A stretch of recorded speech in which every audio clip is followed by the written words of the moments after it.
Good to see you here. Thank you so much. Thank you very much. I'm very happy to join you and good to see you, Ajay, and other friends virtually. Thank you. Good morning, sir. Morning. Good morning, sir. We have Gauri, who's the MC, speaking about the housekeeping arrangements while we are waiting for the minister to, the vice president to come.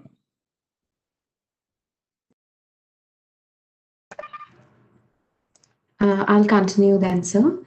Before we begin, I would like to take you through some instructions which will make our experience today an enjoyable one. The event is being live streamed on YouTube and Facebook on GRIHA's official pages. If you're having trouble connecting to this call, you can view our session there. The hashtag for the summit is hashtag GRIHA for all and hashtag 12GS. Please use this while tweeting and sharing updates.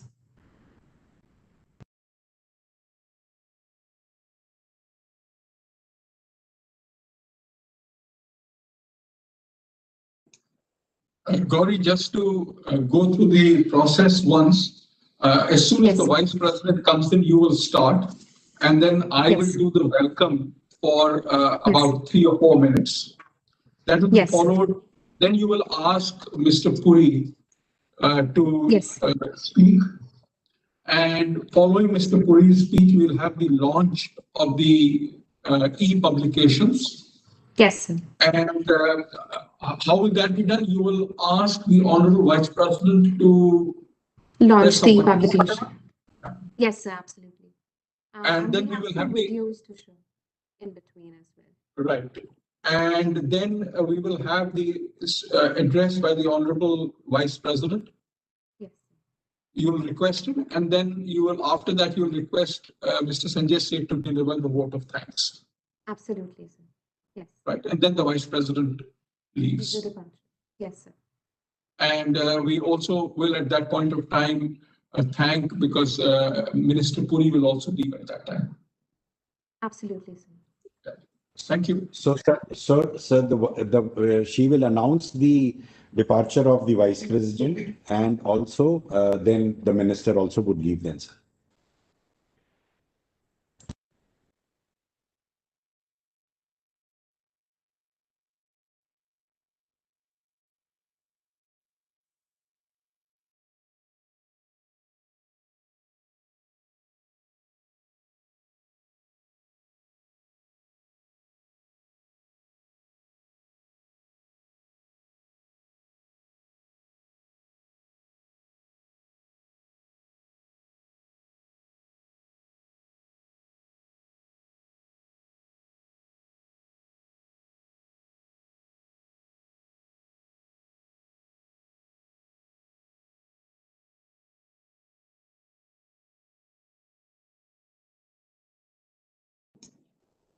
Minister, if I can ask you, what is the protocol when the Vice President comes? This is a virtual event. We still will rise?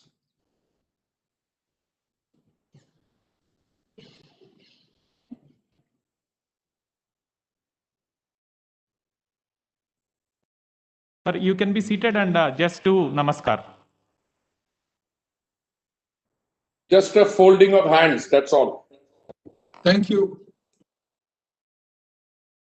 Right, sir.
Mhm.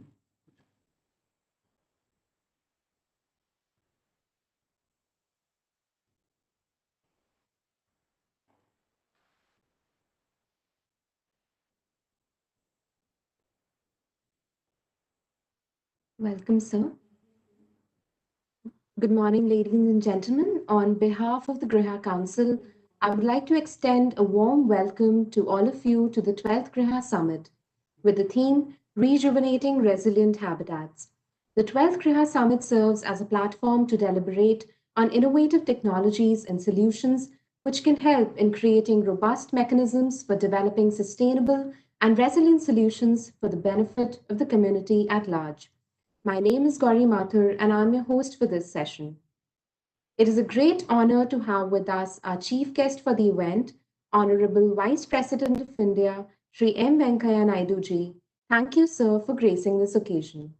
We also have with us our guest of honor, Honorable Minister of Housing and Urban Affairs, Civil Aviation, Commerce and Industry, Government of India, Sri Hardeep Singh Puri ji. Thank you, sir, for joining us today. I would now request Dr. Ajay Mathur, President, GRIHA Council, to please welcome the dignitaries and everyone gathered here.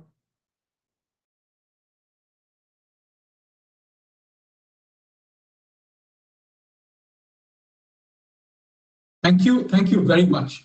It is with great pleasure that I welcome you all to the 12th GRIHA Summit. And this is the first GRIHA Summit which is being organized through this virtual platform. We have decided to embrace the new normal as we continue to look forward in the face of this global pandemic. At this juncture, I would like to extend my personal thanks and warm welcome to our distinguished guests, the Honorable Vice President of India, Sri M. Venkaiah Naidu, and the Honorable Minister for Housing and Urban Affairs and Civil Aviation, Sri Hardeep Singh Puri. Sir, we are honored to have both of you with us today. It speaks of both the GRIHA Summit, but more importantly, your participation brings to the summit the kind of stature that the summit needs, the summit deserves, and the summit needs to get a lot of attention to the key things that it speaks about. So the past year with COVID-19 has been one in which there has been widespread disruption around the world and severe repercussions in the terms of human health and, more importantly, economic activity. The lasting impact on economies and living standards will persist for some time. And therefore, it is essential that we work together for a resilient tomorrow and an even more resilient day after tomorrow. As we emerge from the pandemic, and now it seems that we are, both based on the results that are occurring in India and the results on the vaccine on the horizon, we are looking also at the kinds of challenges posed by climate change and expect that these two will remain issues in the coming years. Consequently, it's a continued effort and cooperation that we need to build a secure and sustainable future. This year's summit, Rejuvenating Resilient Habitats, explores the themes of preparedness and resilience and the possibilities for building systems that are better equipped to deal with these people. So I would like to mention that as we were emerging from the pandemic, one of the things that the GRIHA Council did was to produce an index called the Building Fitness Index, which is a measure that buildings use and has been used extensively to help building managers in making sure that their buildings are fit for occupation after the pandemic. Is it clean? Has it gone through sanitization? Are there screening measures in place? So based on the practices that the WHO, the OSHA, the Ministry of Health and Family Welfare have put together in managing exposure have been brought together in this particular tool. So as you well know, GRIHA has been a catalyst for the widespread adoption of green development, particularly green buildings development in India, and is seen now, after all these years, as a very effective agent of change in addressing issues related not only to buildings, but also to air quality, the protection of biodiversity, and the pressing need to reduce greenhouse gas emissions. We have built up resource efficiency in the design, construction, and operation of buildings, and cater both to new buildings as well as to existing buildings. The Indian government has acknowledged GRIHA as a tool to evaluate reduction in emissions intensity through habitats as part of its strategy to combat climate change in the nationally determined contributions that we gave at the time of the Paris meeting of the UNFCCC.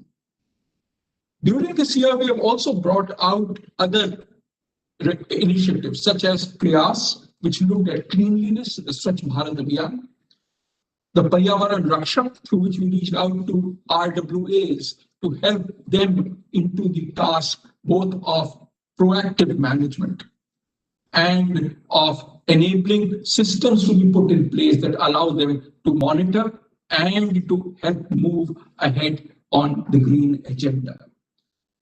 In keeping with the times, this year we organized a virtual exhibition where an opportunity to provide manufacturers to disseminate information about their products to various stakeholders through webinars and as well as through a virtual exhibition.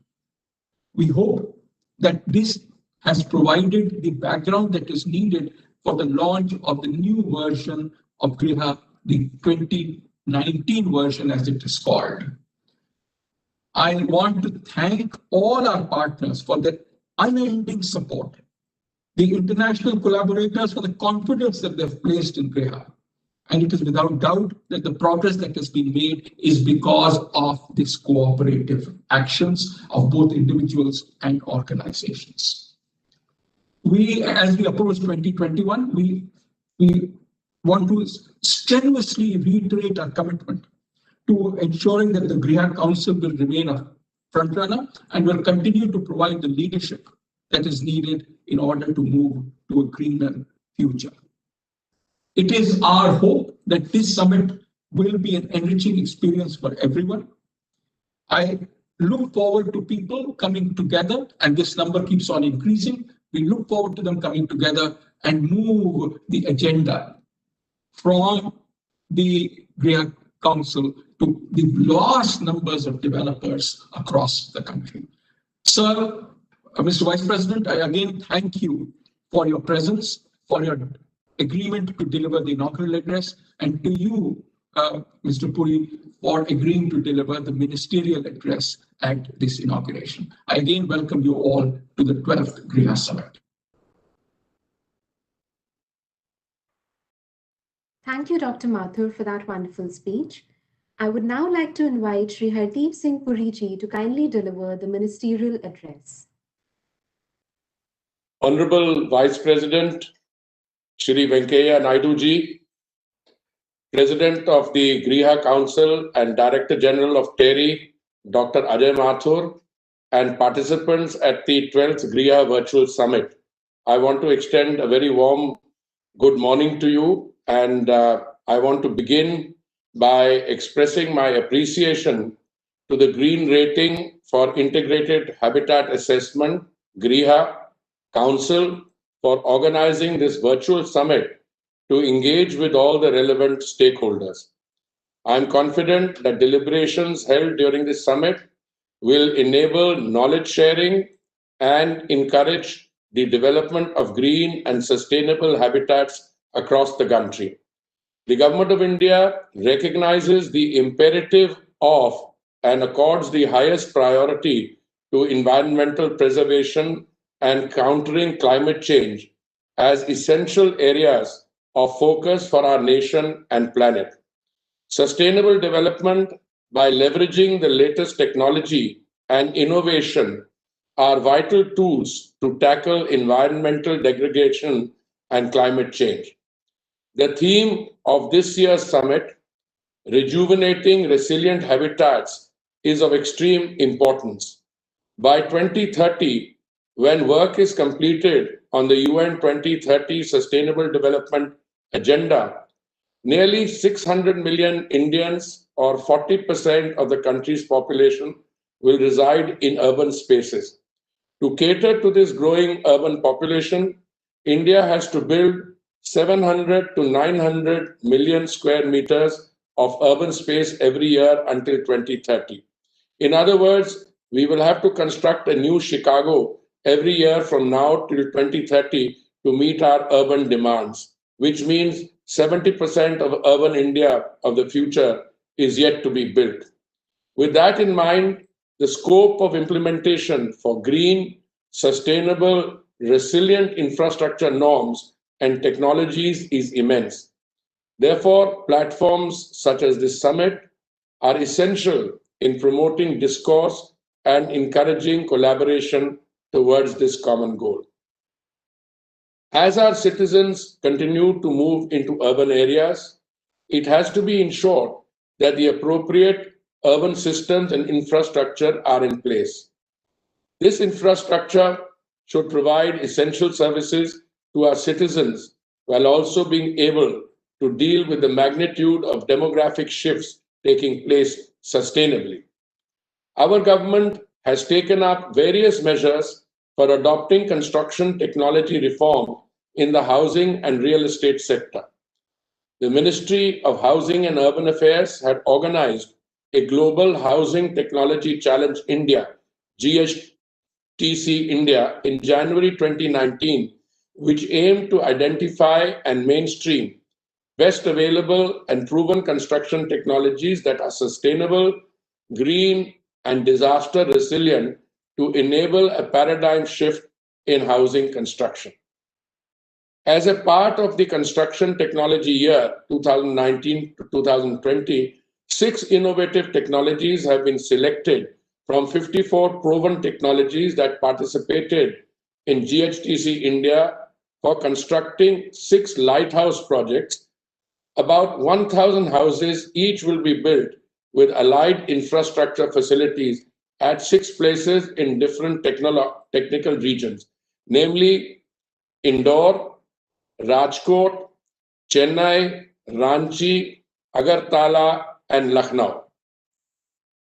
Through the Affordable Housing Accelerators, Asha India initiative, 5 incubation centers have also been set up for identifying innovative materials, processes, and technology for resource-efficient, resilient, and sustainable construction. Another critical concern is the availability of water. India has no shortage of coastline and rivers. What India needs is a very comprehensive strategy to recycle, reuse, and treat water. We should be acutely conscious of this concern. Green buildings, I believe, will be essential in ensuring we don't overuse our resources to the point of crippling shortage in the years ahead.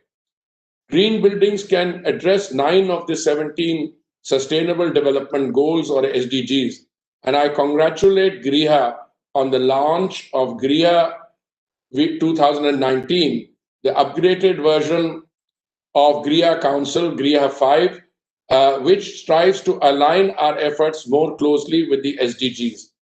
Honorable Prime Minister Shri Narendra Modi ji's flagship urban development programs, all of which were launched when the Honorable Vice President was the Minister for Housing and Urban Affairs, has embarked upon the world's largest and most comprehensive program of planned urbanization undertaken anywhere in the world.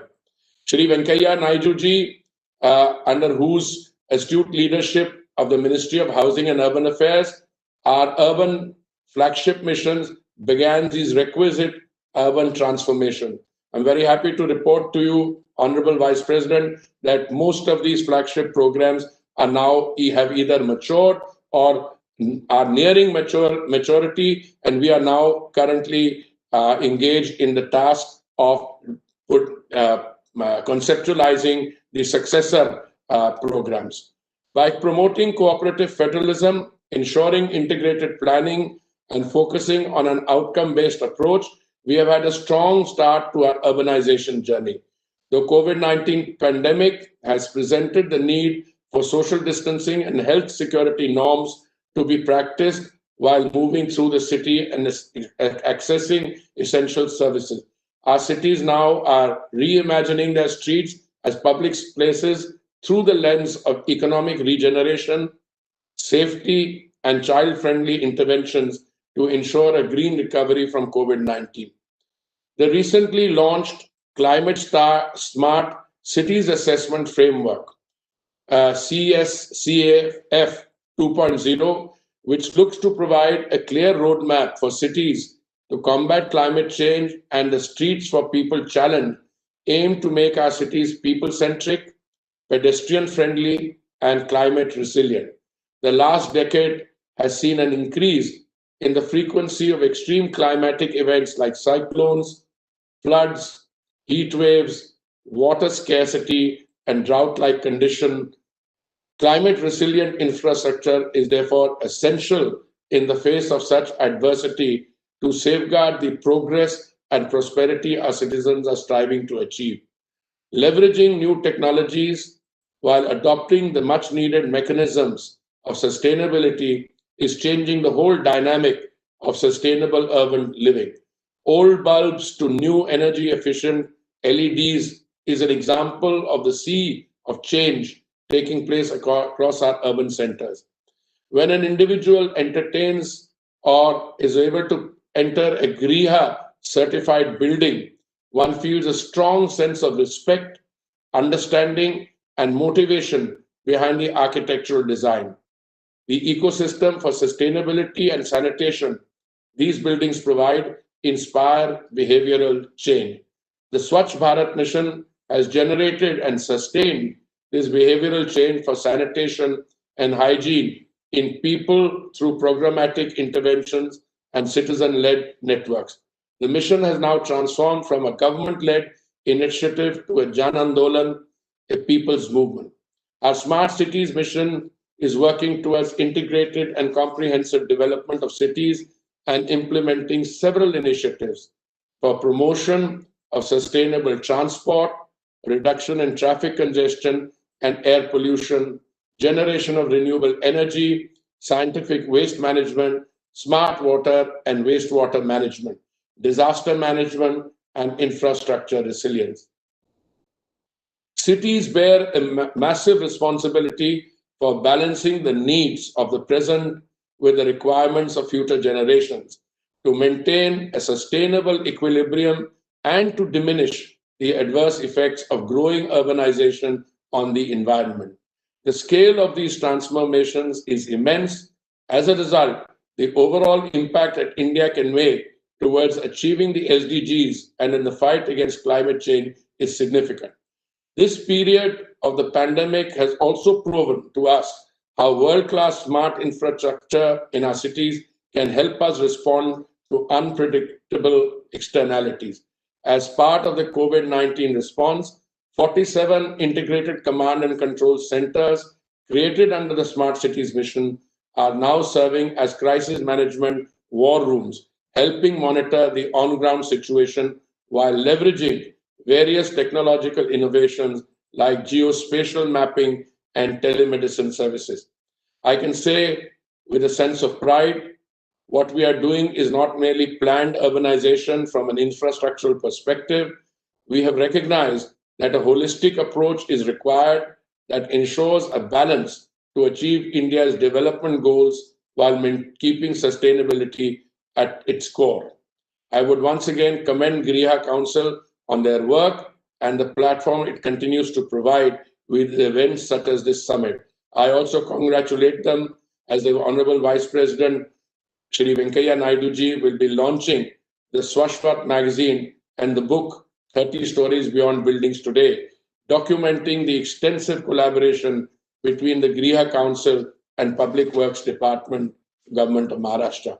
It is time for us to move towards and achieve a decarbonized world with our youth as the leading agents of change and policies that help us adapt and mitigate the adverse impacts of climate change. Our government, led by Prime Minister Narendra Modi ji, is steadfast on this commitment. I wish the GRIHA Council all the best for this event and all their future endeavors. Thank you very much.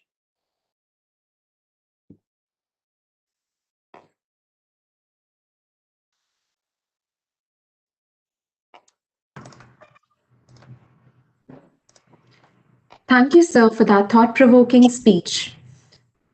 As mentioned by Sir, we are proud to announce the launch of several GRIHA publications today. I would now request our esteemed Chief Guest, Shri M. Venkaiah Naidu ji, to kindly launch the e-versions of GRIHA publications. We begin with 30 Stories Beyond Buildings, an illustrated account of the successful collaborative venture between PWD Maharashtra and the GRIHA Council. The book contains details of the processes, contributions, results, and successful completion of this ambitious undertaking.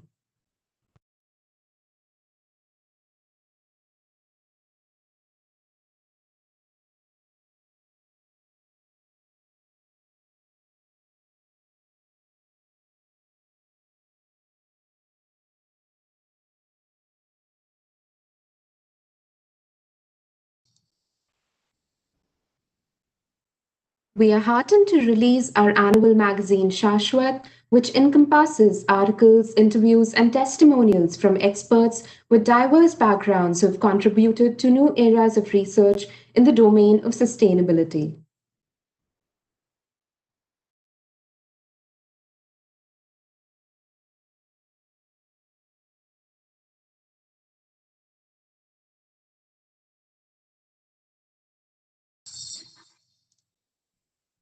Last but not least, GRIHA version 2019 manual, online portal, and e-learning modules. The new rating variant has undergone significant technical revisions in order to account for ongoing advancements in the highly dynamic construction sector.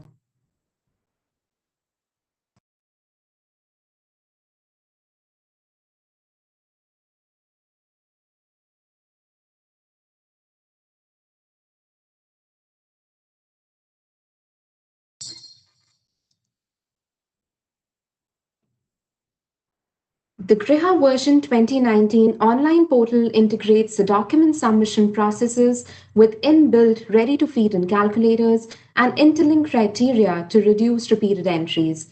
GRIHA has also taken a massive step to shift its training program to an e-learning platform called GRIHA Learning Center. Delivered by our own team of professionals, it has been developed to reach out to every individual across the nation. The publications are available on the GRIHA official website for your reference.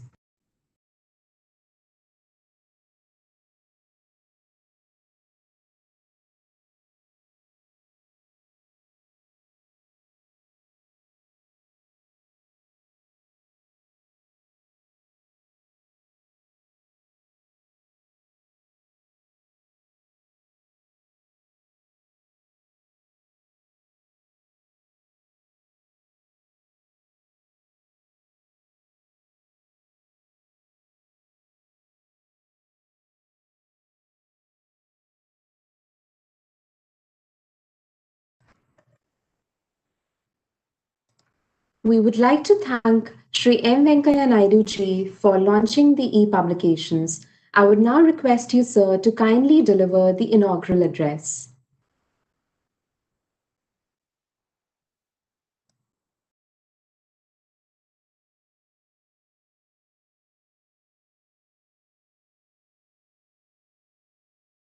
Namaskar, Honorable Minister for Urban Affairs, Sri Hardeep Singh Puri ji, Excellency Ambassador for Denmark, Sri Ajay Mathur, President GRIHA Council and Director General TERI, Sri Sanjay Seth, and other dignitaries, my dear sisters and brothers. It is with great pleasure I join you at this Green Rating for Integrated Habitat Assessment Summit.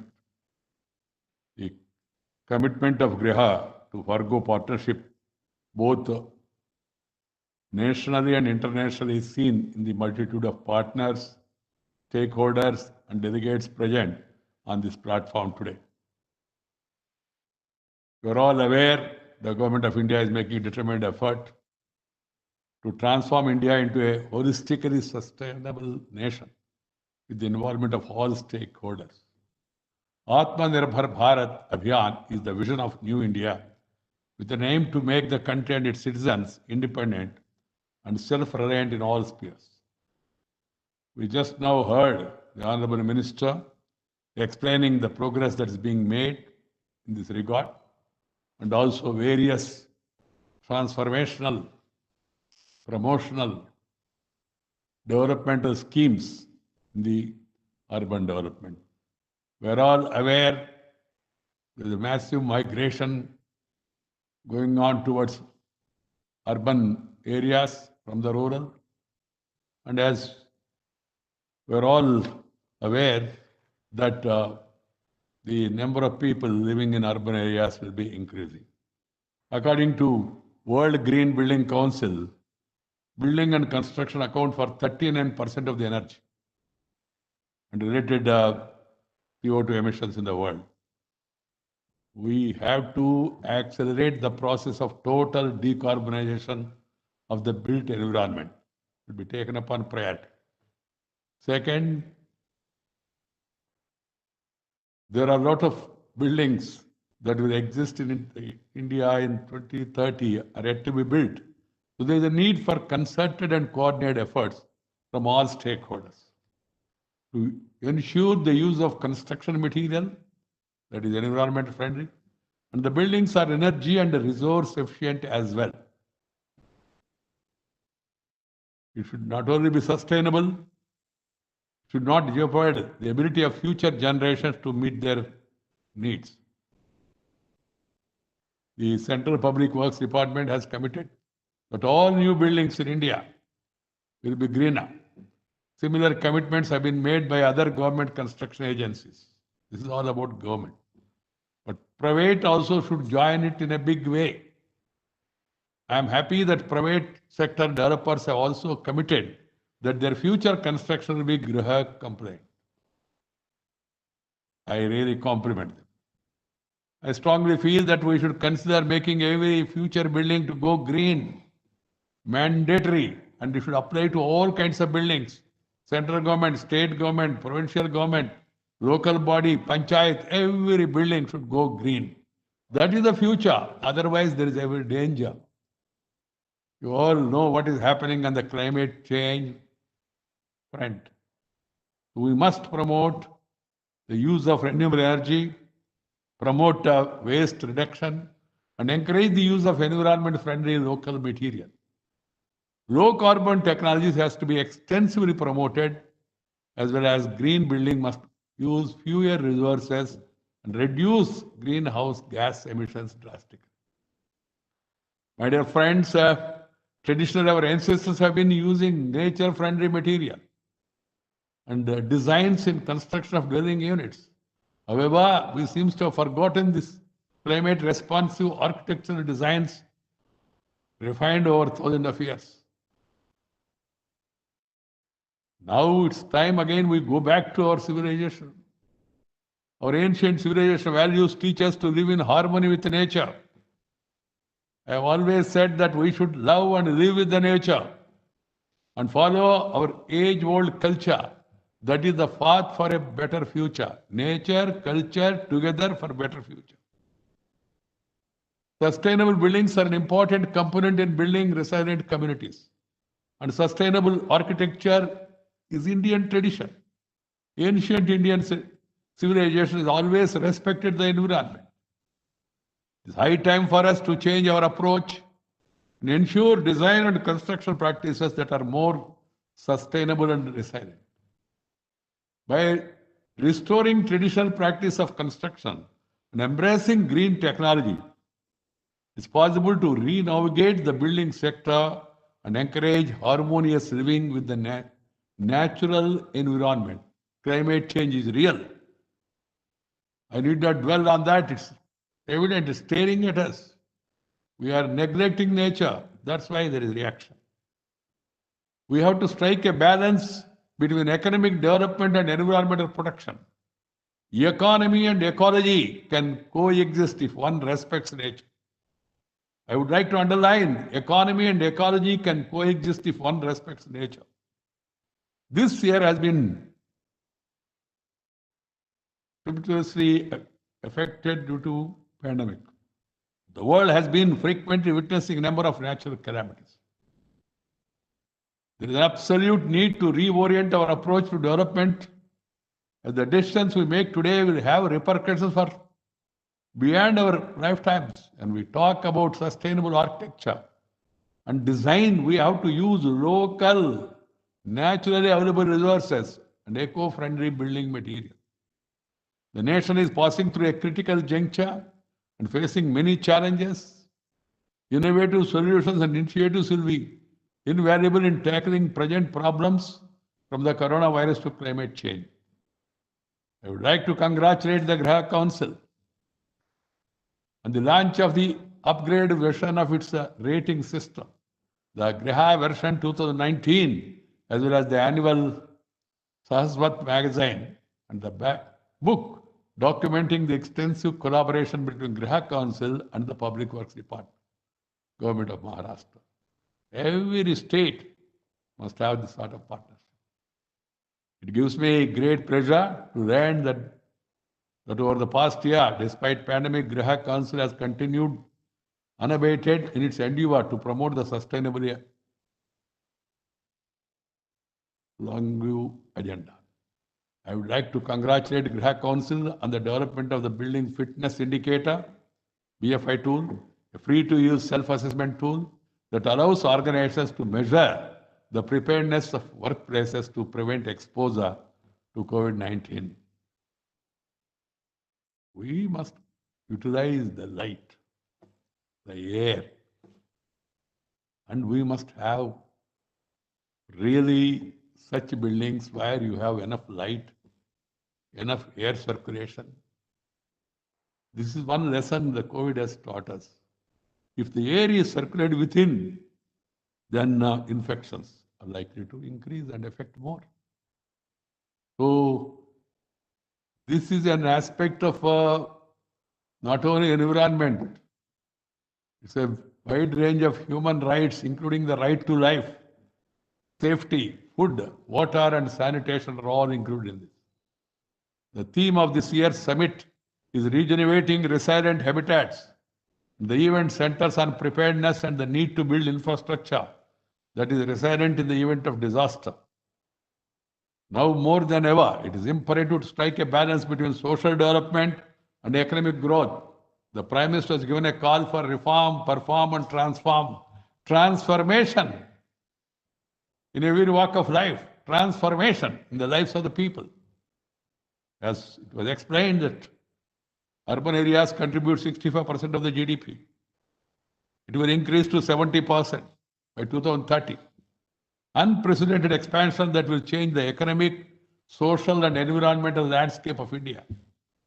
At least half of country's population will live in towns and cities by 2050, creating a lot of pressure on the housing sector, and infrastructure and green solutions will have to be developed to meet the emerging needs. The main motto of the Government of India is to make cities livable centers of growth. The Smart City Mission is intended to promote cities and provide core urban infrastructure and give a decent quality of life. What is needed is not only comfort, but also happiness. Clean and green will lead us to sustainable environment. India has the potential to lead the global green building. The central government, the state government, the local bodies all need to join together. It's a responsibility. It should become a people's movement. It cannot be left to government alone. People should take this as a mission and promote this. There is a need to promote green building concept by both the private sector and the government. The Finance Commission and local bodies should encourage green buildings through various measures, including tax incentives. I feel that roof cooling should be an area of priority for all of us.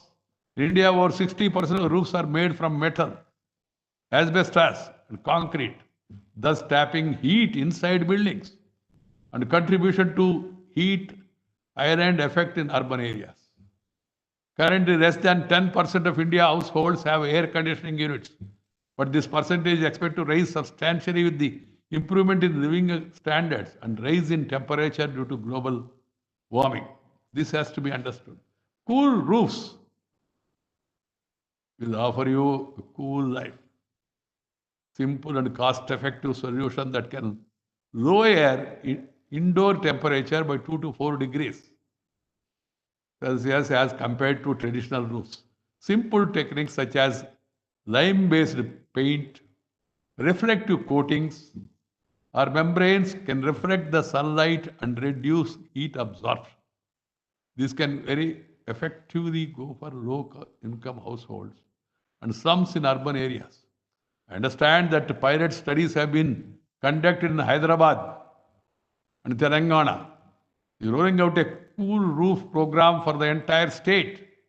If implemented effectively, it can reduce the heat stress in homes and offices and bring down the dependence on all air conditions. All states must study this, the initiative of Telangana, and try to take it up in their respective states. We must learn from others' experience. I'm happy that Excellency Ambassador Denmark has made very much progress in this. It's a model country as far as this climate change is concerned. And also they made a lot of developments in urban sector. In fact, I wanted to go to Denmark, but somehow that tour was postponed for some reason or other at that time. We are a huge country, India. There are many challenges before us. These challenges cannot be met by the government alone. I want to stress this. So that's why all stakeholders in private and public sector should join hands in this endeavor. Reports show that the implementation of Bureau of Energy Efficiency, Energy Conservation Building Code, ECBC, has not been uniform across the nation, with only 15 states and 2 urban territories, union territories, notifying the code so far. I'm happy to note that the states of Telangana and Andhra Pradesh have taken a lead in this regard. There is a need to launch mass media campaign on the advantages of building green homes, as there is a lack of awareness among the people about green building concept. For capacity building at local level, customized training programs are required for the architects, engineers, government officials, and builders in energy efficient buildings. All states should consider creating online portals and provide single window clearance to green buildings. Architects must focus on this. What is required is comfort, not fashion. And also the fashion should be locally tailor-made, keeping in mind the requirements of the local area, the climate conditions. They should plan and advise people to follow such plans. I once again thank you all for inviting me to the inauguration of this year's GRIHA Summit. GRIHA in India, in our language, means house. A very good name that way. I wish GRIHA Council all the best for this event and also for the future endeavors. I'm happy that this sort of a summit is taking place. It will provide space for interactions, understanding each other's best practices, follow the same for your future, and at the same time, move on. I would like to again stress on the issue, nature, culture, together for better future. Thank you very much. Namaskar. Jai Hind.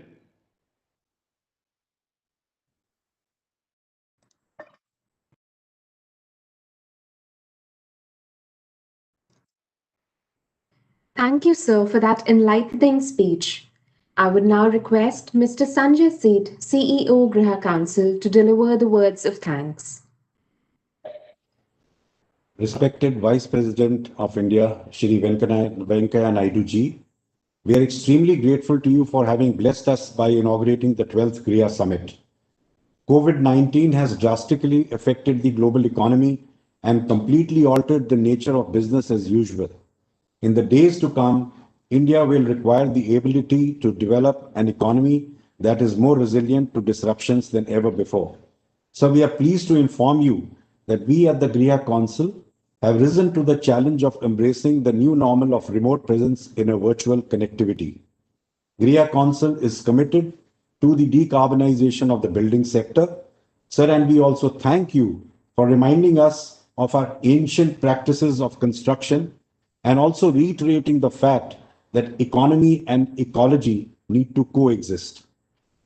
I, on behalf of the GRIHA Council, also express my gratitude to the Honorable Minister for Housing and Urban Affairs, Civil Aviation and Commerce and Industry, Shri Hardeep Singh Puri ji, for gracing the event and encouraging us as we prepare ourselves to build back better under a new normal regime.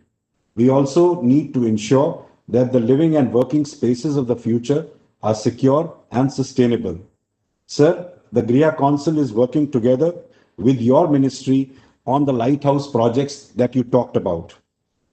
Dr. Ajay Mathur, President, GRIHA Council and the Director General of TERI, has always been a pillar of support and encouragement to the entire team. I would like to use this occasion to thank him for standing by us through thick and thin. We also acknowledge the presence of the excellencies of the Royal Danish Embassy, Freddie Swane, and the Australian High Commissioner Barry O'Farrell on this occasion. The support and encouragement provided by various ministries of the Government of India, the Ministry of Housing and Urban Affairs, the Ministry of Power and New and Renewable Energy, the Ministry of Road, Transport, Highways, are a few among the various ministries that I really need to mention. The departments of the Government of India, such as the Bureau of Energy Efficiency, the Airports Authority of India, Central Public Works Department, Energy Efficiency Services Limited, Council of Architecture, their support has always been with us and we continue to their patronage. The multilateral and bilateral agencies who have always been by the side of GRIHA on all their events and endeavors, and we hope that we continue to enjoy their commitment to the GRIHA Council. We thank you for your support in the future. We also would like to thank the various national and international academic institutions, and to name a few, the University of New South Wales, Sydney, Australia, which has been a co-creator of the GRIHA Council. The continued support and collaboration with our valued partners, ranging from developers, industrial bodies, and manufacturers, research and academic organizations, the laboratories, international and national, which have been accredited, are also we are extremely grateful to them. Our special thanks to the print and electronic media, the NIC teams at TERI Press and the IT for enabling us to host this event virtually. Last but not the least, to all my colleagues at the GRIHA Council and TERI. Thank you very much, sir.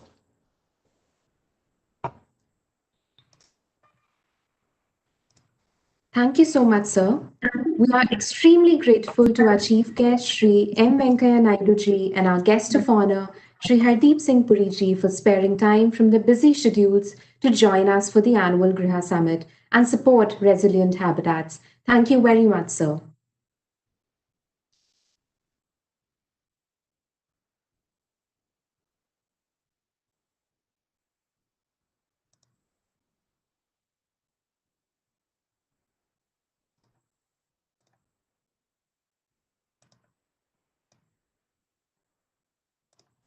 We will now begin with the next part of the inaugural session.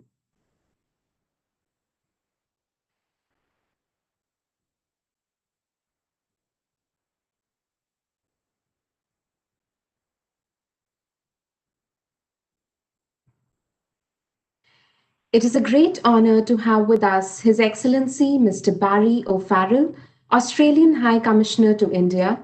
We also have with us His Excellency Mr. Freddie Swane, Ambassador, Royal Danish Embassy to India, Mr. Aminda Gupta, Strategic Advisor, UNSW India, Thank you all for joining us today.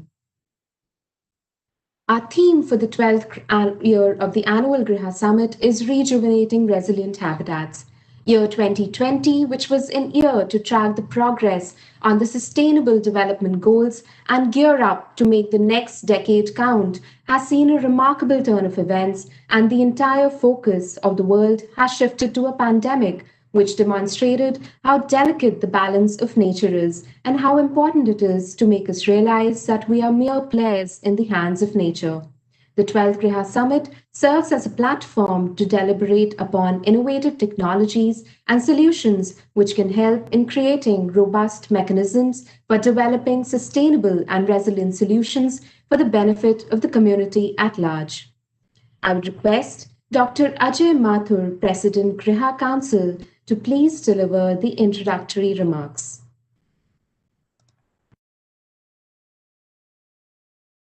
Thank you very much. I want to again extend my deep gratitude to both the Honorable Vice President, Shri Venkaiah Naidu, and to the Minister for Housing and Urban Affairs, Shri Hardeep Singh Puri, for gracing the inaugural session. I now want to formally welcome our distinguished guests for this session.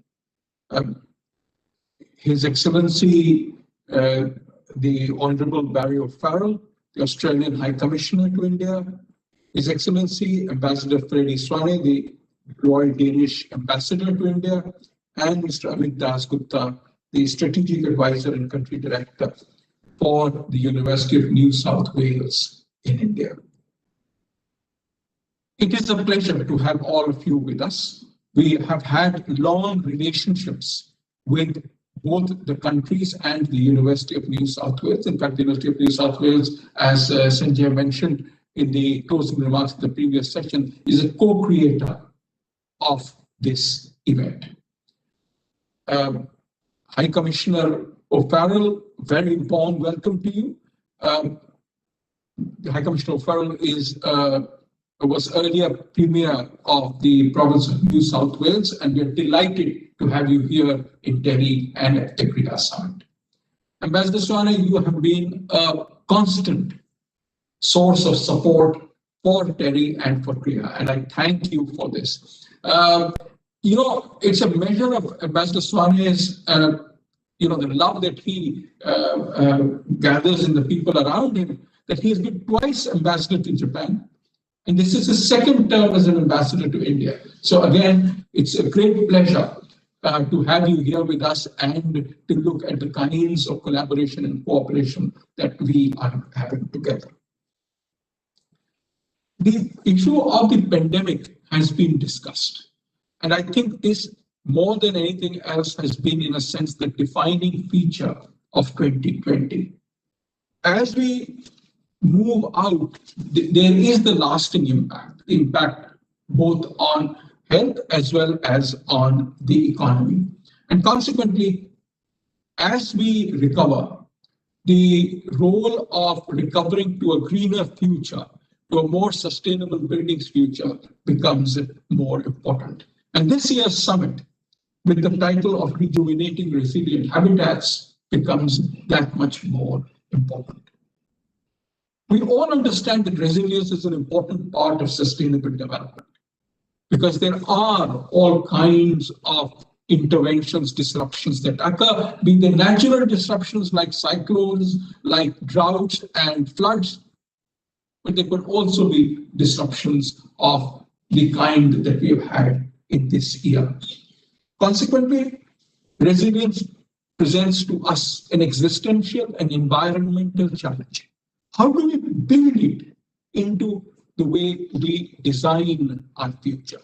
It has been said both by the Honorable Minister and the Vice President that the vast amount of building infrastructure that will exist in 2040 or 2050 has yet to be built.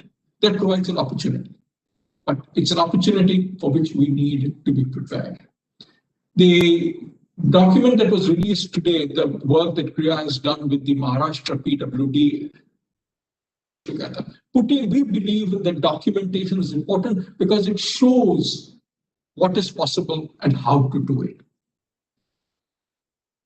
On behalf of the GRIHA Council and all our partners, I extend a very warm welcome to you again and welcome you to the GRIHA Summit. We look forward to your suggestions, your comments, and your guidance. Thank you very much.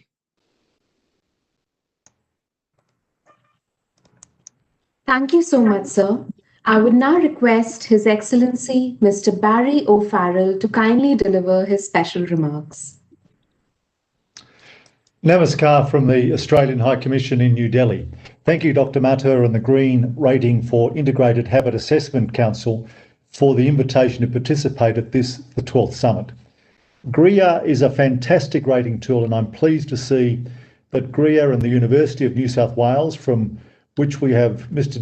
Gupta also delivering a special address today, are working together to bring about this change.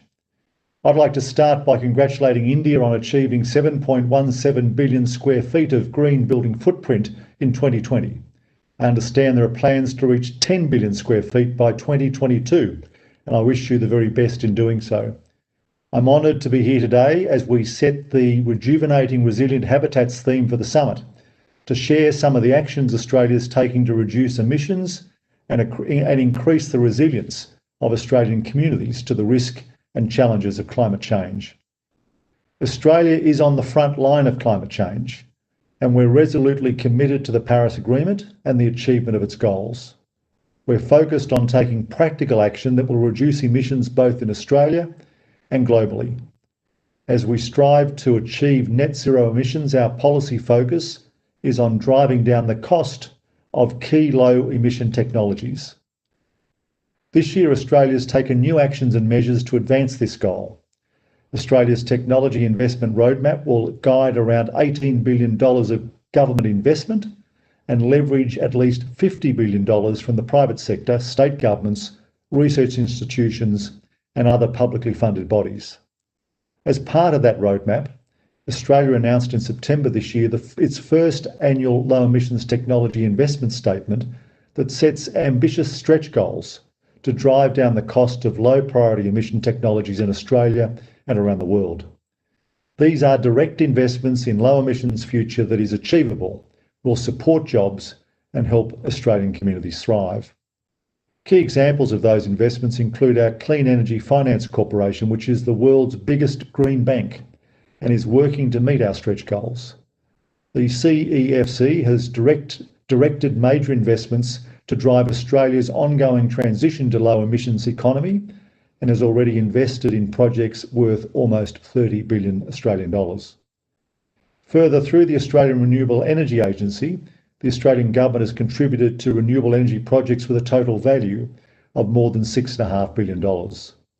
These investments have created thousands of jobs, reduced construction costs, improved the reliability of energy supply, and helped to lower emissions. While we're focused on the technology of the future to drive down our emissions, we're also committed to supporting Australian communities now. These are the actions that will drive resilience in our communities and our habitats. Our climate is already changing, and some climate change impacts will be unavoidable. Australia is already experiencing more heat waves and extreme weather events, changing rainfall patterns, and more intense and prolonged bushfire weather. The 2019 bushfire season was unprecedented in Australian history. As the Prime Minister has said, there's no dispute that climate change is affecting global weather patterns, including across Australia. The impact of climate change presents new risks for most sectors of business, across all levels of government, and in communities. Together, we must prepare for more extreme changes and increase our resilience to them. Achieving a climate resilient world is critical to secure the future health and prosperity of all our communities. Adaptation is a shared responsibility, requiring governments, businesses, households, and communities to work together. Adaptation can take many forms, including changing the way we do business, constructing better infrastructure, building resilient communities, and eliminating stresses in our biodiversity and critical ecosystem services. The Australian Government's National Climate Resilience and Adaptation Strategy outlines a coordinated approach of whole of society. The strategy recognises that many resilience and adaptation activities, such as land use planning, are most effective when addressed at the local or regional level. This is why the Australian Government has invested heavily in natural resource management, water infrastructure, disaster and drought resilience and recovery, including a $4 billion program under the Emergency Response Fund to support the recovery of disaster-affected communities and help them become more prepared and more resilient to natural disasters. Climate science is vital to Australia's ability to understand and prepare for changes in the climate system, which will impact our businesses, communities and landscapes. The government's investments in climate science and research enable Australian communities and businesses to understand the potential impacts from a changing and variable climate and to make informed choices. The Australian Government integrates climate science into its decision-making as a key principle of good environmental policy and is committed to adaptation actions based on the science to build stronger and more resilient landscapes, businesses, households and communities. Australia's initiatives in climate science include funding the National Environment Science Program to support decision-making across the Australian community, including our Indigenous communities, to build climate resilience. Decadal climate forecasting within the CSIRO Climate Science Centre and the Australian Research Centre of Excellence for Climate Extremes to research climate extremes and build capacity to predict them. These investments in climate science and research are supporting Australian communities to be more resilient to the climate risks that we can't mitigate. These adaptation actions go hand in hand with Australia's approach to reducing emissions through resilient, low-emission energy and infrastructure. At the building level, the trajectory for low-energy buildings is a national plan to reduce energy bills and carbon emissions from Australia's residential and commercial building sector. Under this plan, the government is investing $22 million to ensure homes and industry have the support and tools to transition to zero energy and zero carbon ready buildings. At the commercial building levels, Australia's national Australian Built Environment Rating System, known as NABERS, is designed to support a more sustainable built environment through relevant, reliable and practical measure of building performance. Our NABERS system, which is comparable to GRIHA, helps building owners to understand their building's performance versus other similar buildings, providing a benchmark for practice. A NABERS rating systems helps building owners to accurately measure and communicate the environmental performance and progress of buildings. It also identifies areas for savings and improvements. A fantastic example of an Australian green building is the Pixel building in Melbourne.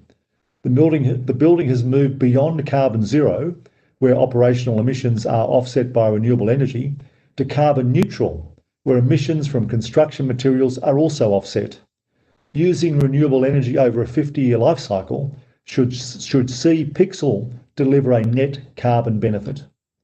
We're also accelerating improvements in the energy efficiency of residential buildings to lower energy bills for households, while improving occupant comfort, health, resilient to extreme weather events and blackouts, and to reduce emissions. In 2020, Australia's property industry retained its leading position in environmental, social and government performance for the 10th year as ranked by the Global Real Estate Sustainability Benchmark. We hope to retain that title for many years more through our actions to build resilience in our building stock. Australia's first low emissions technology statement, which I mentioned at the beginning of my address, prioritises low emission technologies that will be critical in supporting the continuing transformation of the electricity sector. These technologies will enable greater penetration of renewable energy by bringing down the cost of storage and emissions and reductions in harder to abate industrial sectors, including steel and aluminium. These actions are not only helping to reduce emissions, they also directly support the resilience of local businesses, industries, communities, and of course households. Friends, Australia is working to build resilience through a broad suite of actions. We're also resolutely committed to meeting the goals of the Paris Agreement. Australia's Prime Minister announced just last week that Australia is very confident that we'll now achieve our 2030 targets without the need to draw on or carry over credits that Australia earned from overachieving our Kyoto-era commitments. The Australian government is also working in partnership with industry, households, our state and territory governments and our research institutions to build resilience to meet the impacts of climate change that we can't mitigate. Those partners also include friends in India, who we work with through international forums like the International Solar Alliance, as well as collaborations such as the one between GRIHA and the University of New South Wales. I look forward to our continued collaboration in these areas and would welcome deeper engagement as we seek to build more resilient communities and habitats. And I wish you the best of luck for a successful. Thank you very much.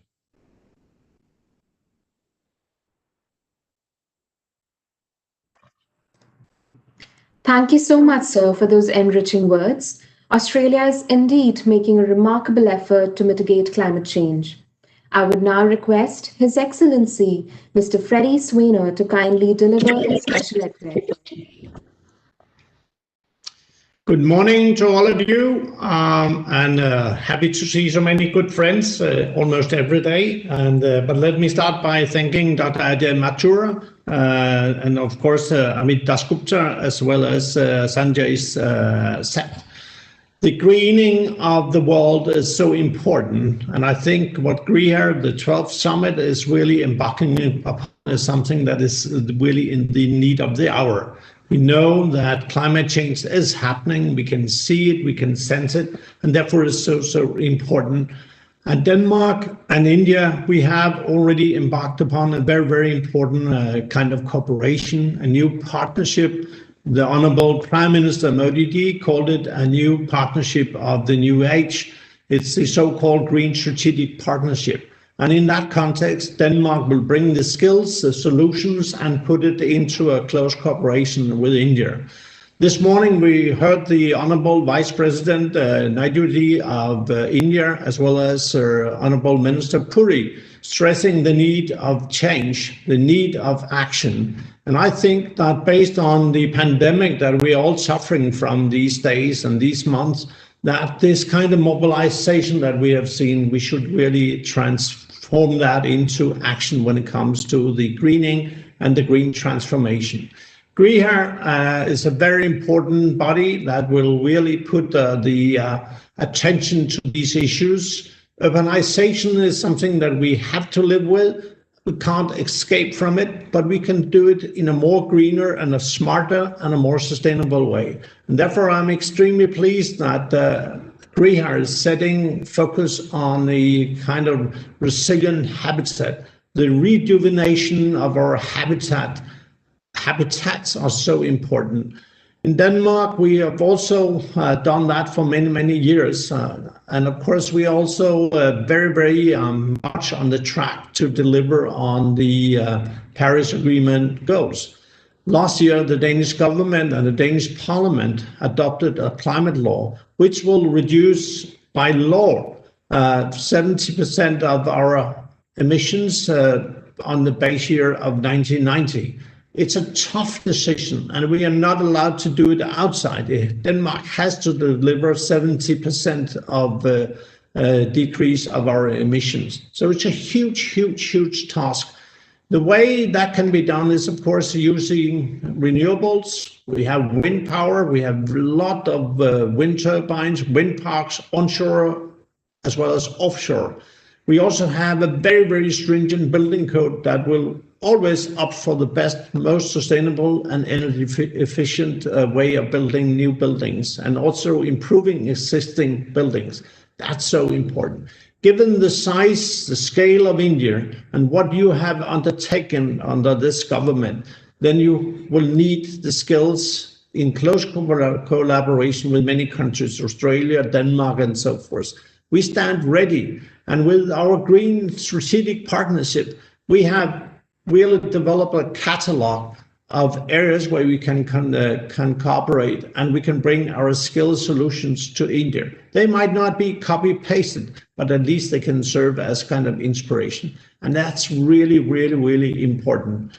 Honorable Minister Puri mentioned that the urbanization happening in India will add another Chicago, the size of Chicago, to the urban areas of India. And that calls for a lot of actions, calls for a resilient approach. We can always ask the governments and politicians to do whatever we want from them. But by the end of the day, it boils down to how you individually will really take these tasks upon yourself. Individual responsibility is so important. And it's also very important to engage with the young people, the young generations ahead.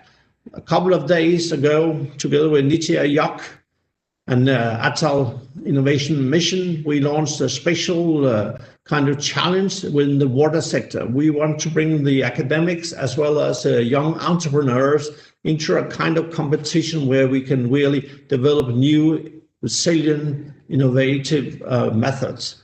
The same goes for the building sector.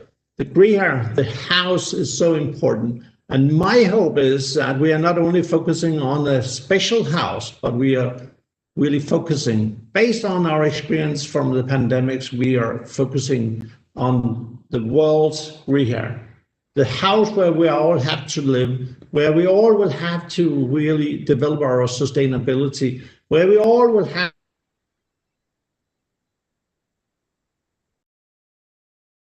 starts with oneself. And I hope that GRIHA at this summit will be able to move that agenda a little bit before than we have seen before in our context of discussion of how to do things in a better way. My dream is that we will not only look into the bigger schemes, looking into is of course, how can you develop green cement? How can you develop technologies so the cement being used in infrastructure projects, in urbanization as such, how can that be done in a more sustainable and a green way? And the zero emission technologies in the making, and some of the Danish companies are really moved determinedly into that kind of technology. So all small drops will count here, but we need really to be resilient, focused, and determined. My hope is that the Green Strategic Partnership that we have with India, we have 4 tracks. One is on water, one is on energy, one is on climate change, and the fourth one is on finance. If I take water is, as Honorable Vice President of India mentioned, you have a lot of water. There's water everywhere. But in Denmark, all our drinking water comes from the underground. So what we did was to use incentives, but also a little bit of the stick in order to secure that each and every consumer would behave in a kind of proper, smart, efficient way. So since the 1980s, the consumption of water has almost been reduced with 40% per capita. And that's something which calls for technology, it calls for political leadership, but it also calls for individual responsibility. The same goes for non-revenue water. How much water is being leaked? In Denmark, it's 3 to 4% in our capital, Copenhagen. In India, across, at least on average, is more than 50%. So there are many technologies, many solutions, there are many skills that can be applied. And I do hope that we will be able to do that. When it comes to energy, Denmark is a front leader of renewables when it comes to wind, onshore and offshore. And we see a trend where offshore is getting more and more popular. And we also do hope that India will embark upon this new avenue, because that's part of the energy mix, and that will reduce the dependency on fossil fuel. So I hope this collaboration will really lead to something which is my dream, that we will have a smart India, we'll have a cool India, and we'll have a green India. But it cannot be done by a government, it cannot be done by the politicians. It has to do with your individual responsibility. And I hope the way in which GRIHA is really focusing on these issues that will turn each and every of us into a rejuvenated, resilient citizens of the world's GRIHA. So with these words, I would like to congratulate you on this very, very important summit to bring to our attention and to put on our joint agenda how we can develop a better world. May the pandemic that we have been suffering from and still suffering from, may that generate a kind of global responsibility, because the climate changes it's also kind of pandemic. And it will not go away with a vaccine or two or four shots of whatever you can develop. It's something that we have to invest in as a humanity. And that's why I would like to call upon you that let's develop the global GRIHA. Thank you very much indeed. And may we be green, happy, and sustainable in the future. Thank you. Thank you, sir, for that wonderful speech. We indeed have a lot to learn from Denmark's initiatives as it makes headway in sustainable development. I would now request Mr. Aminda Gupta to kindly deliver his special address. Thank you very much, Your Excellencies, the High Commissioner of Australia, Your Excellency Ambassador of Denmark, Your Excellency Director General Terry, Sanjay Seth, ladies and gentlemen. I think I'd like to begin by extending warm felicitations from Professor Ian Jacobs, Vice Chancellor of the University of New South Wales, that the GRIHA Summit continues uninterrupted despite the pandemic. And this, to our mind, is a reflection of the commitment that the Government of India has, that Terry and the GRIHA Council have in the obligations and responsibilities that have been outlined by the UN under the Sustainable Development Goals. So please accept our warm felicitations for this. And it also reflects the commitment that the University of New South Wales has, being the only international university to be closely associated with the GRIHA Council in co-creating the summit. Our commitment to do this over the years continues. But I think it would be helpful to draw on some of the very critical things that have been mentioned by the past and very distinguished speakers. I'd like to start actually by picking up a thought that His Excellency, the Ambassador of Denmark, ended his talk with, which is how the pandemic actually creates a collective responsibility. And while there are multiple challenges that confront each and every one of us in the globe, some countries more than others, it is a collective responsibility in being able to shape and direct our aspirations and meet our obligations that becomes critical. I say this only because the critical pillar that actually brought UNSW and the GRIHA Council together was a synergized view that we should be able to co-create what we would like to achieve. And I think collective responsibility, to a very large extent, reflects the need to co-create, the need to collaborate. And if we were to combine the big crisis, the turbulence, if you like, that all of us have faced over this year and the past few months of the pandemic, can we co-create a post-pandemic world? I think that would be a significant challenge. I believe it could be a significant aspiration. And since we are talking about habitats, the fact that what the Honorable Minister Hardeep Puri said about the rapid urbanization process that we need to get involved with, what we're really talking about is a significant paradigm shift. And this is the paradigm shift in terms of what the cities of the future would look like. What would your workplace in the future look like? How integrated should be the transport system? What kind of schools should we actually build? What is the role of architecture and design? I think these are major areas that co-creation can look at.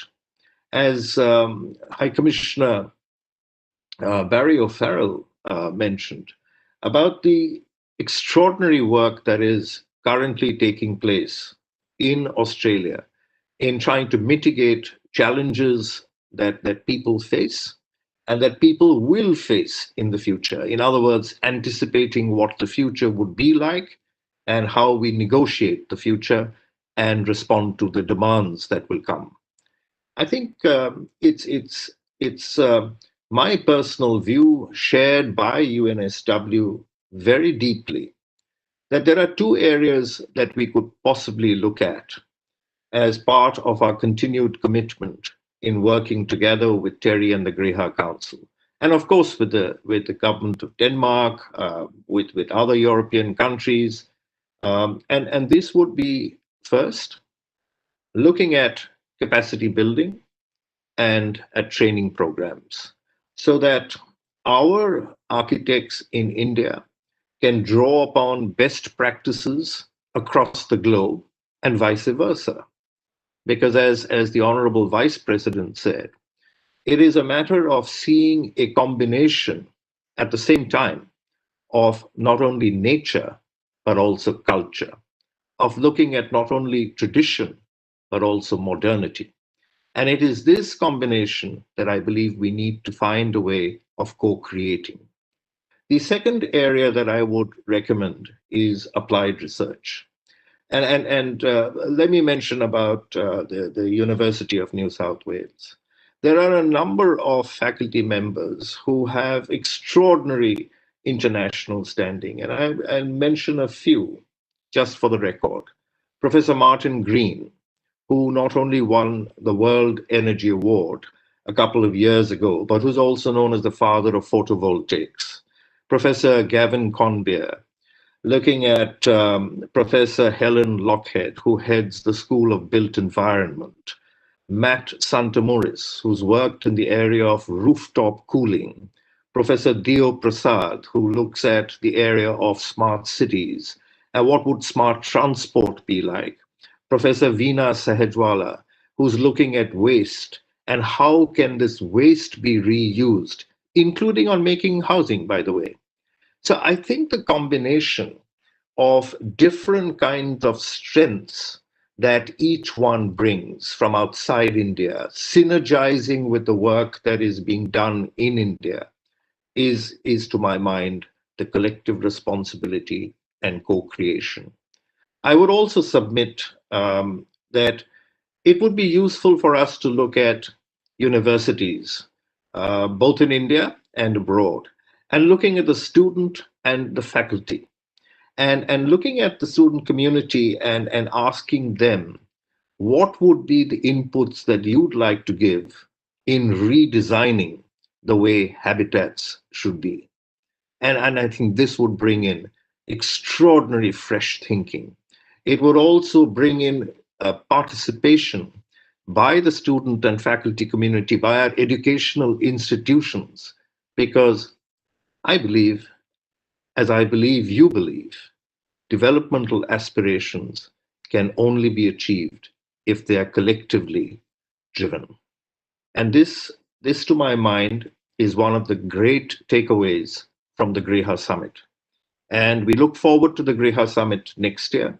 But in the interim period of 2021, I do hope it will be possible, with the help of Sanjay Seth and Director General TERI, to be able to synergize, to be able to connect with organizations in different countries, academic institutions, bring together corporates, bring together the educational institutions here, bring together government institutions, so that we can achieve the milestones that Minister Hardeep Puri and the Honorable Vice President have outlined.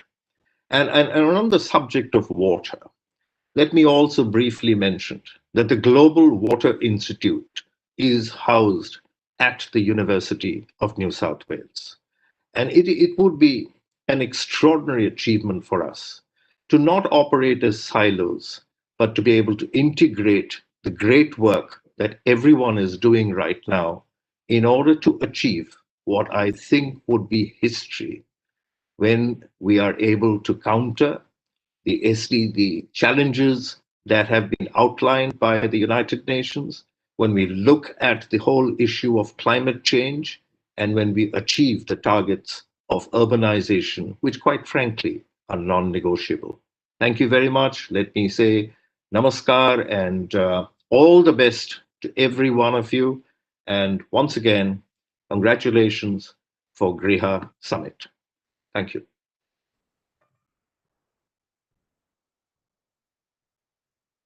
Thank you, sir, for that inspiring speech. We look forward to a continued association with UNSW. We are very grateful to our dignitaries for sparing time from their busy schedules to come join us for the annual GRIHA Summit and support resilient habitats. I would now request Mr. Sanjay Seth, CEO, GRIHA Council, to please give the vote of thanks. Thank you.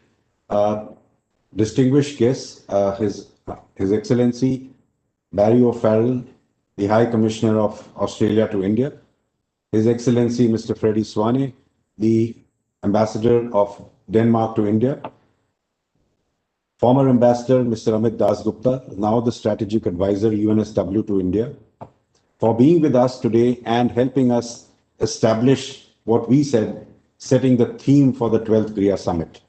The success of events such as this would not be possible without their continued support and cooperation. Australia and India continue to share close ties in the pursuit of sustainable built environment.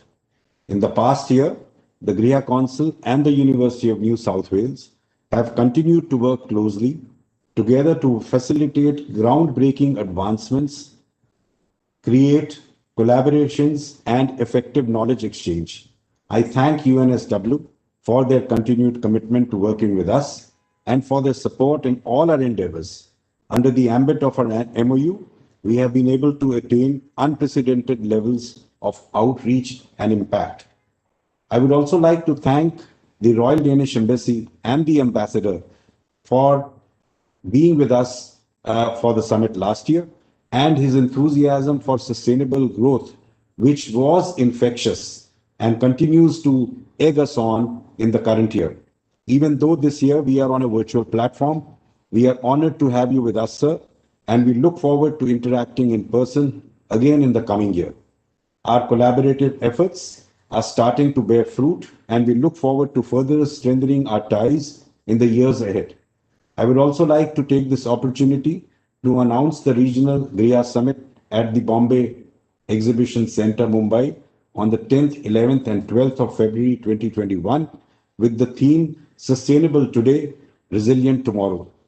This will be a physical event and feature technical sessions on building resilience, adaptability in architectural design, low carbon technologies, and reforming policies for sustainability, in addition to a live workshop.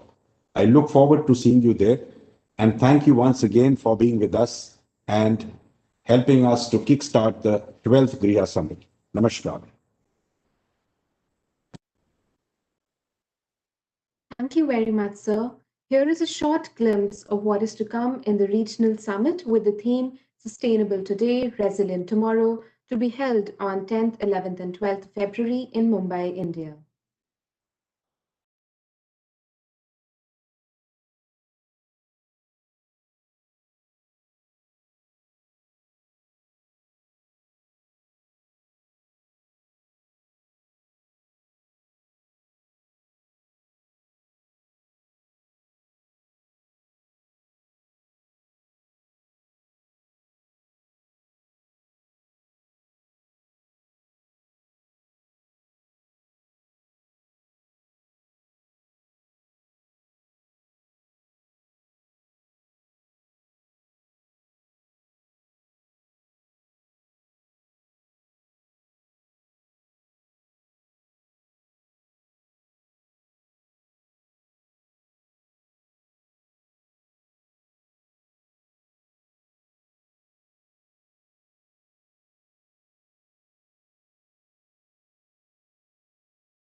We will now begin with our first technical session on sustainable buildings for Atmanirbhar Bharat.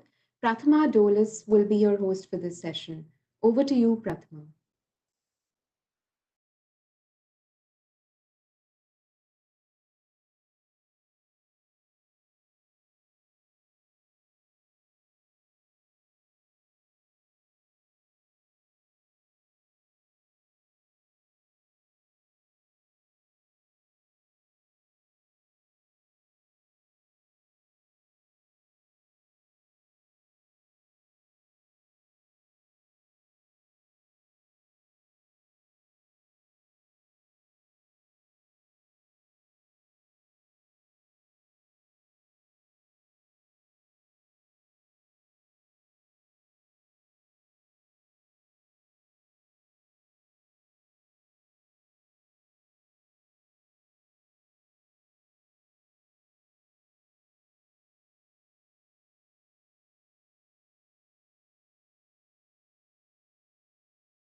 Prathama, I'm sorry, but you're on mute.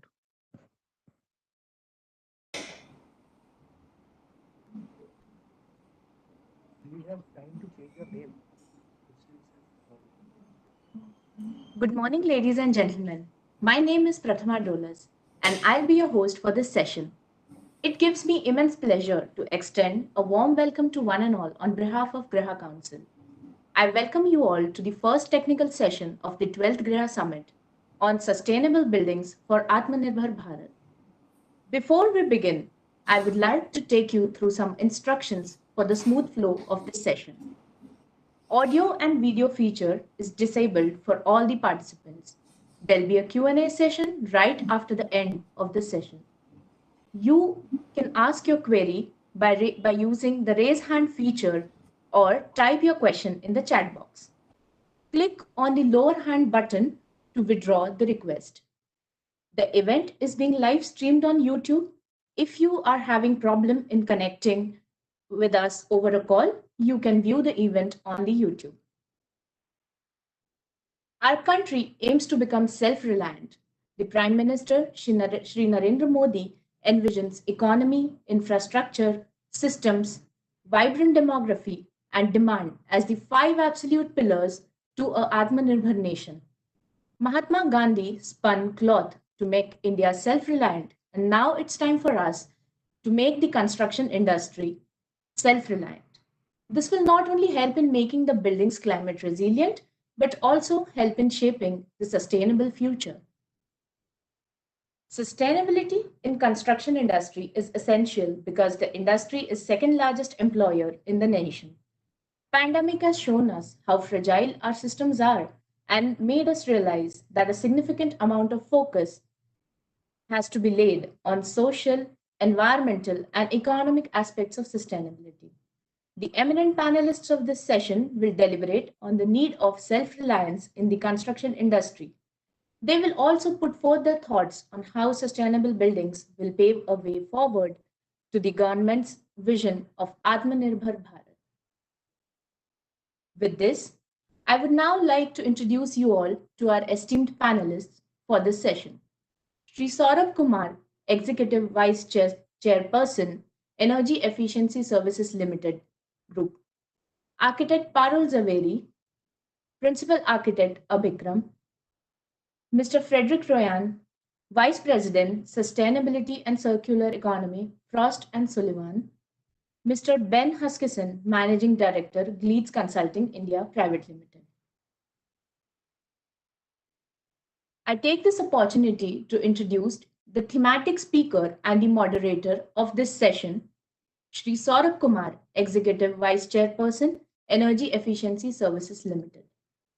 Under his leadership, EESL has implemented globally lauded programs such as the Street Light National Program and the Ujala Program.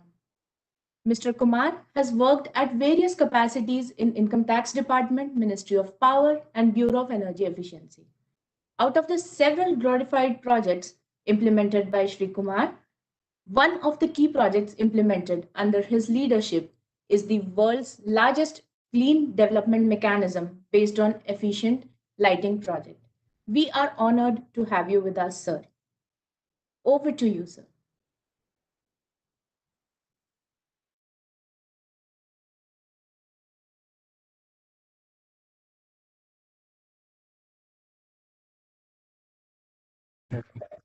So you need to unmute, sir. You need to unmute. My apologies.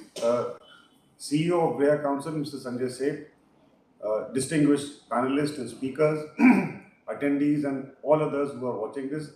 Let me, at the outset, thank Mr. Sanjay Seth and GRIHA Council for inviting me, and also congratulating him on doing this very important summit, which has now become a kind of a placeholder in all our calendars, and possibly many others who look forward to this summit every single year. And doing a summit in these times is also not very easy. So let me compliment Mr. Seth and his entire team of dedicated people who have put their thing together. I would also like to apologize. I will need to leave at about 12:15, and I've made a request if Mr. Sanjay Seth can moderate this session. It'll be useful. It will be a continuity. And I think let me come to the main point of this panel about Atmanirbhar Bharat in terms of what we have seen. How can we make the building sector sustainable, more resilient, and is able to, if I may be allowed to use that phrase, pandemic free, or not free, but resilient to any such pandemics that come our way. So if you look at the very ethos of Government of India's plan on Atmanirbhar Bharat, and if I look at the housing sector, and in particular the construction sector, more or less as far as the construction materials are concerned, most of it is produced locally in India. There is not much of a reliance on construction equipments and also materials. What I think is possibly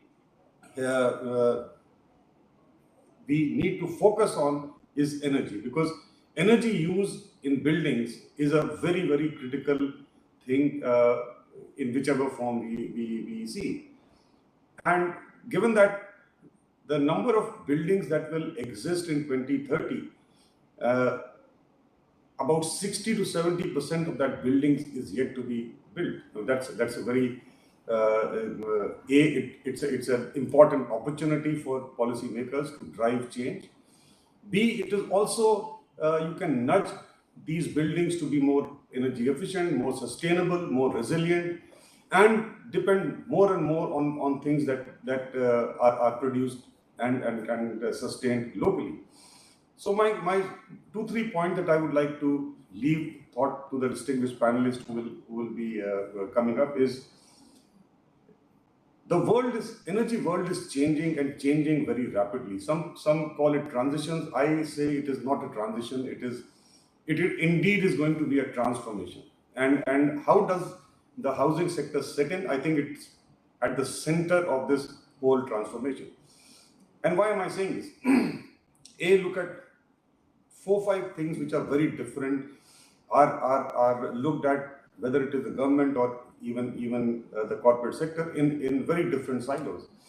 You have renewable energy, which is looked after by a separate set of people. You have electric mobility, which is again a domain not very common to the renewable energy businesses. The third is your grid stability, which is again a very specialized kind of thing. And fourth, of course, is construction and construction industry. Now, if you look at traditionally, these are all 4 very different sets which are as on today. There is no seemingly they don't seemingly converge at any point in time. But now let's look at how this whole thing will unravel in the next decade or so, or even earlier. We've heard our Honorable Prime Minister talk about 450 gigawatts of renewable energy by 2030. Today, the installed capacity is about 80 gigawatts out of a total capacity of 250 odd gigawatts in this country. In terms of energy, renewable energy only is about 11% of the total energy that is injected into the grid. If you look at the grid stability over the last 2 years, where the renewable energy has penetrated 30% more, the number of events which are called deviations from the frequency which is set has actually gone up 4 or 5 times. So as the renewables increase in the grid, what happens? The variability of the grid is very, very high. And therefore, at some point in time, you need instruments, you need policy instruments, you need technical instruments to stabilize the grid. Now, what are those instruments?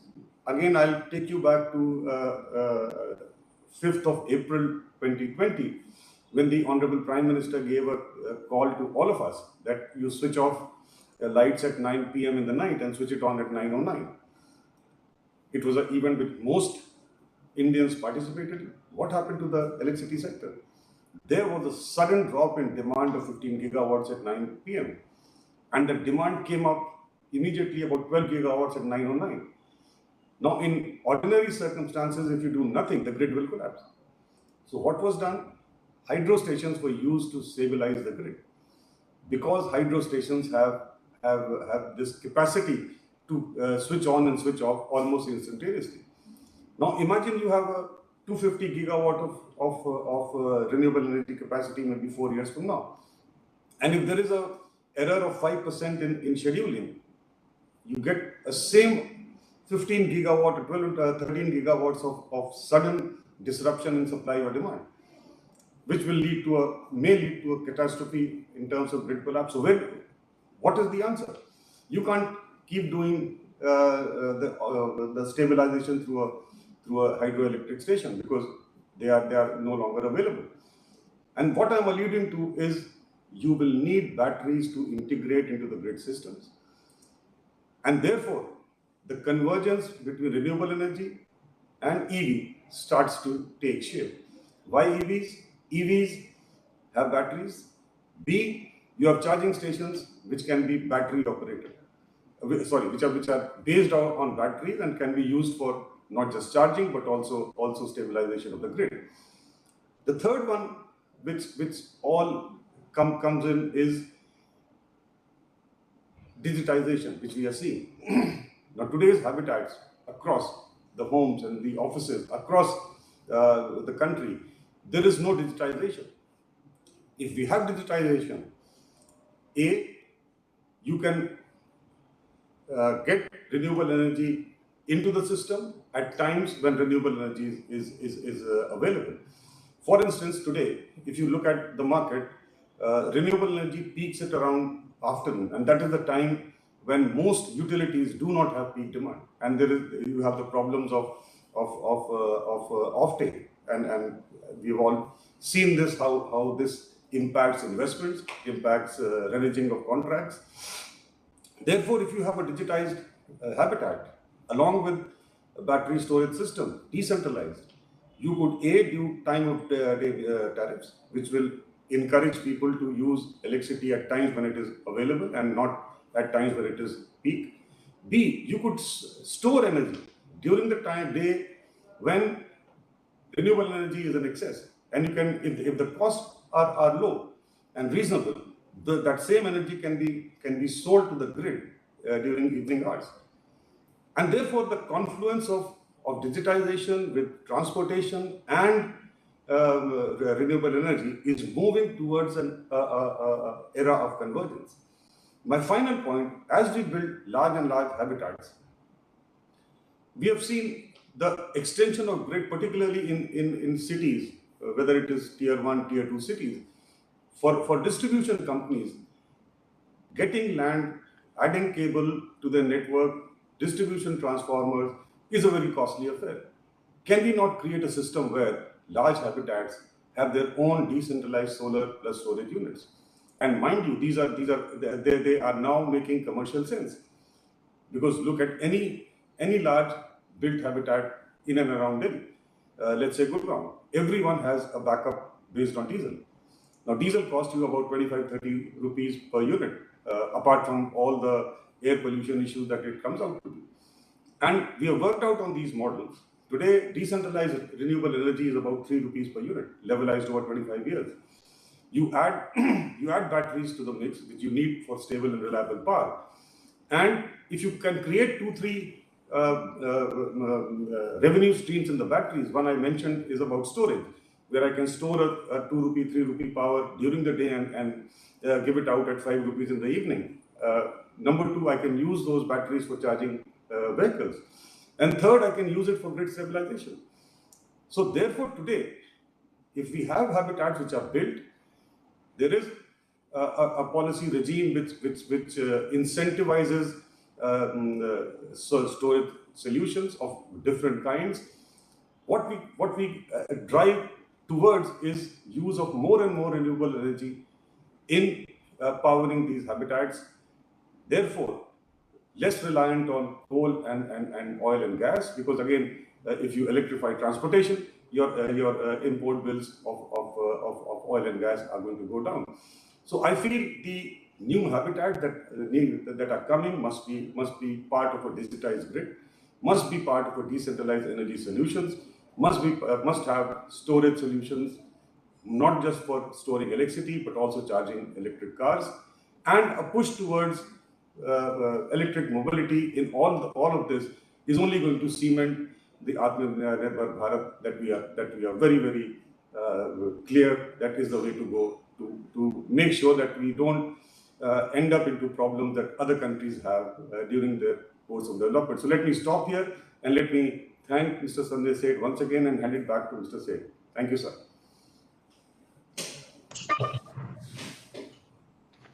Thank you, sir.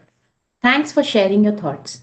Ladies and gentlemen, join me to welcome our first panelist for the session, architect Parul Zaveri.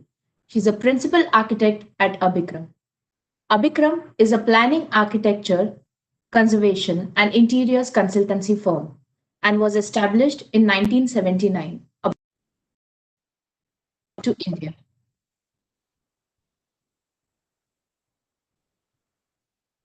Abhikram's 41 years of practice has been a pursuit of responsible architecture, focusing on conservation of sustainable and cultural heritage based on architecture, historic buildings, adaptive reuse, and energy conservation through passive human comfort systems.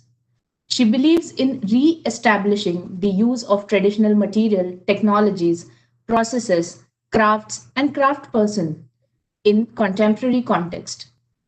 They have been the recipient of more than 23 national awards and international awards in the field of sustainability, conservation, architecture, interior design, and landscape. Their work has been published in more than 100 Indian professional journals and newspapers, as well as professional journals in USA, UK, Germany, Italy, and Australia. Over to you, ma'am. Thank you. Thank you very much, GRIHA. Can I? Okay.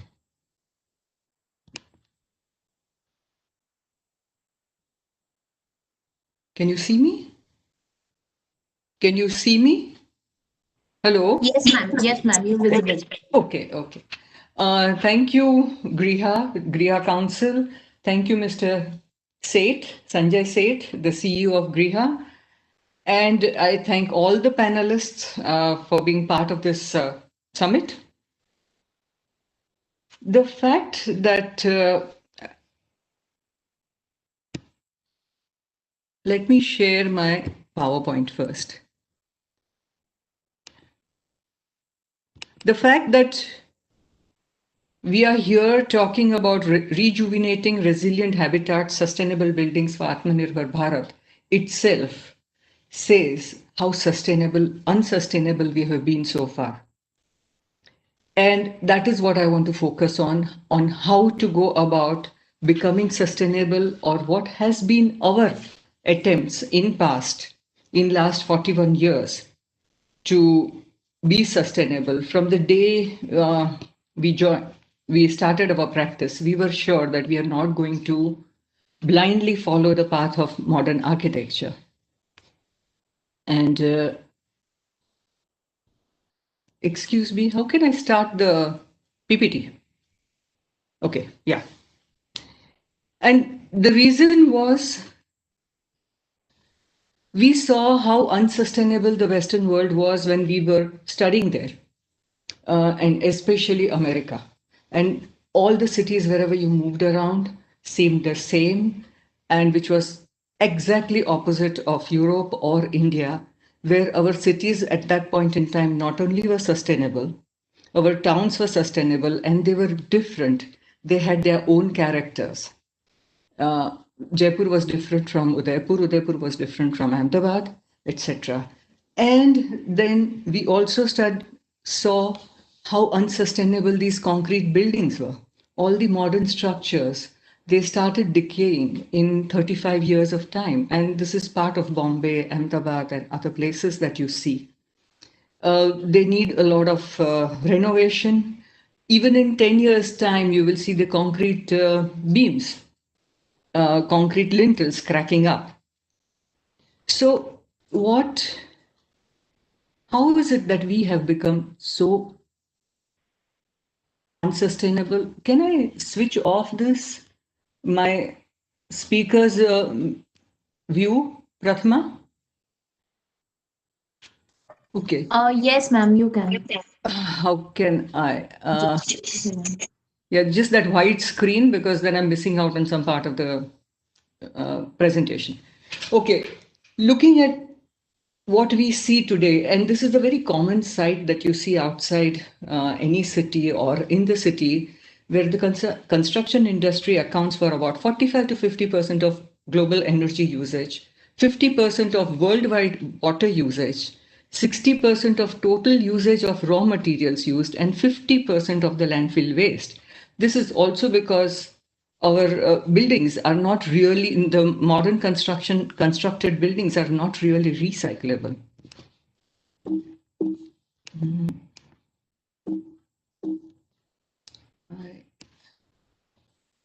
And the energy that we have been talking about, all the buildings that we design today are energy guzzlers. 60 to 70% of energy bill of commercial building is on account of air conditioning. And they are significant contributor to CO2 emissions in the operation of their buildings, which is again not acceptable for sustainable India. And the kind of materials that we use have been causing sick building syndromes, which is a very common word in the Western society.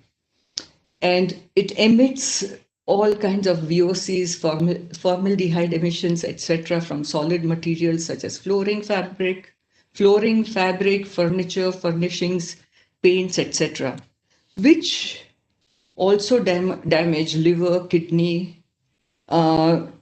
Allergies create allergies, increase the cancer risks, create nervous system disorders that we have seen increasing in past 30 years.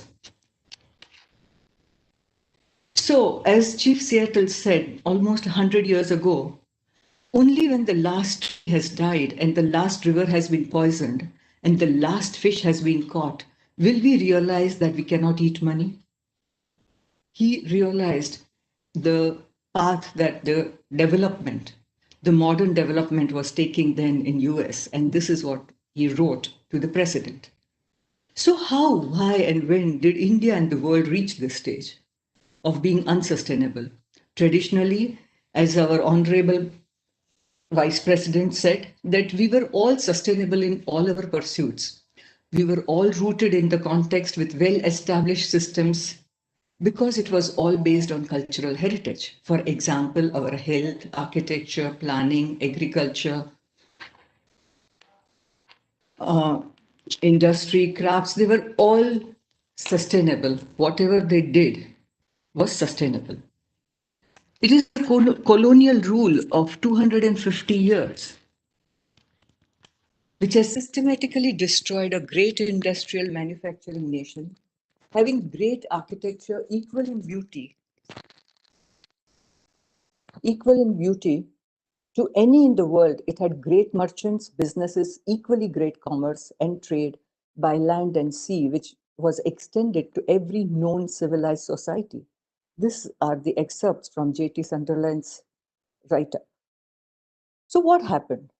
Not only those 250 years affect us, but also in 1920 came up the planned obsolescence. This is when the first light bulb was invented. And when they were made, those light bulbs started lasting a lot and none of them would fuse. So the companies who made the light bulbs, they came together and they decided, what are we supposed to do? They decided to make light bulbs that will fuse, maybe in less than a year or a year's time, so that their industry start working. That was called Phoebus Cartel. And now, what is it called? It's only called upgrade. This led to linear economy, where we extract, make, use, and dump, because we always need an upgrade.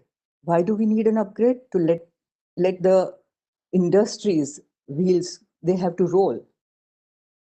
So what is the need of the hour, and how can we combat this climate change?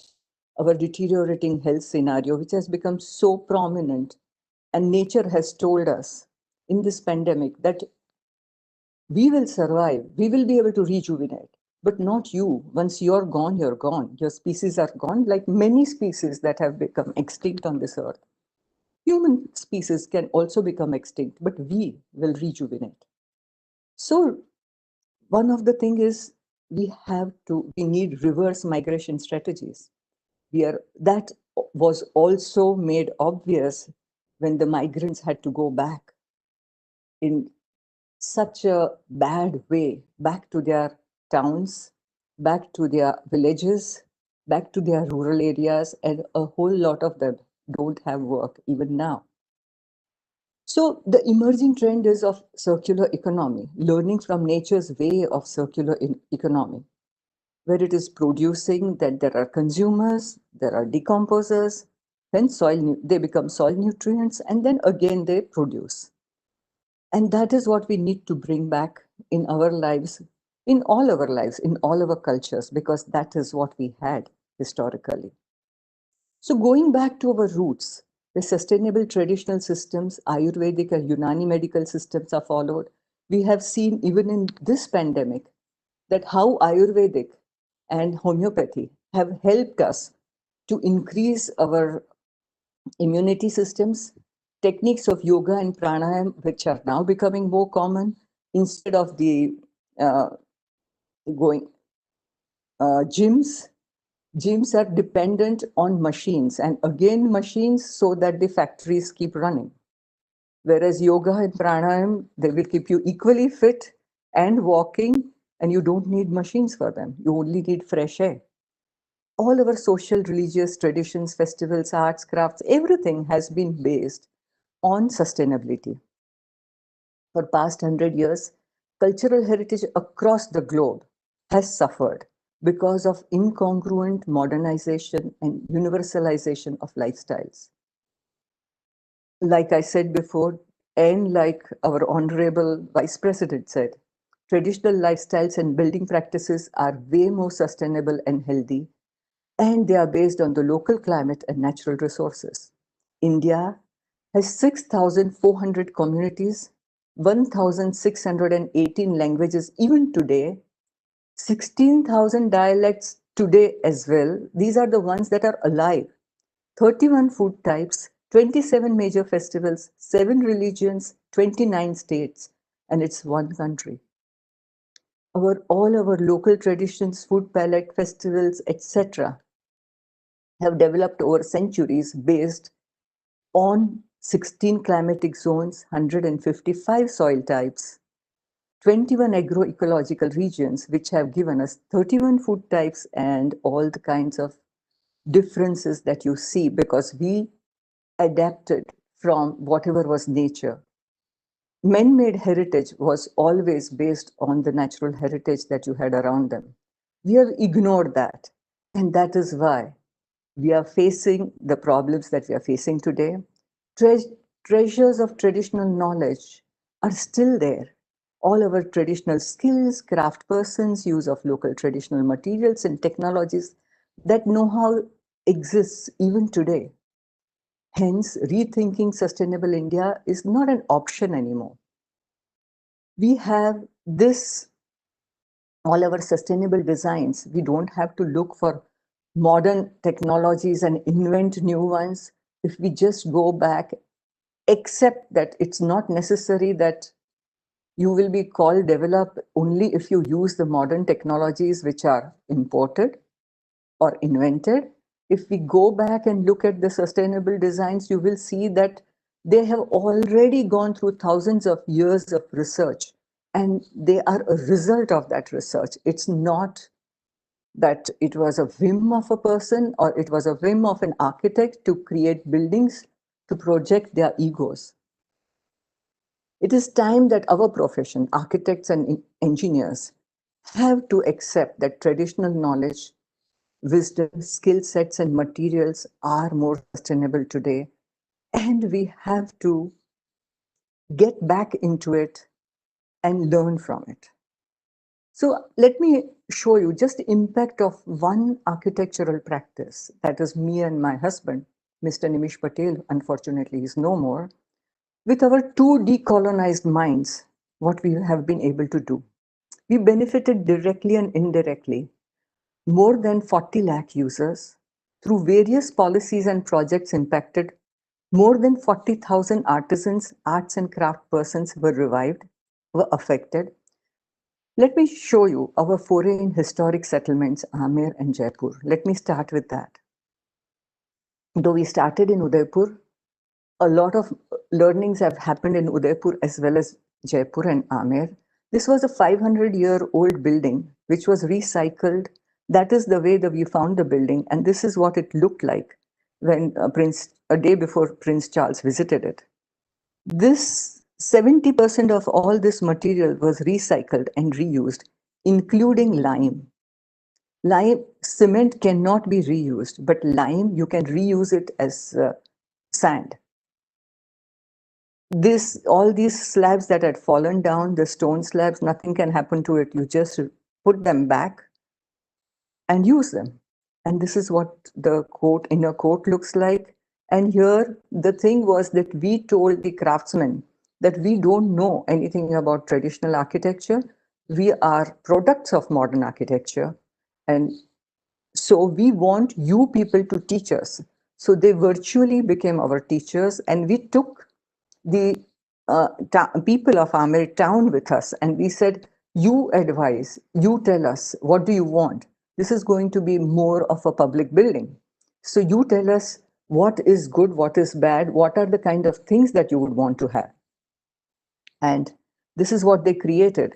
We only gave them guidance when it was required.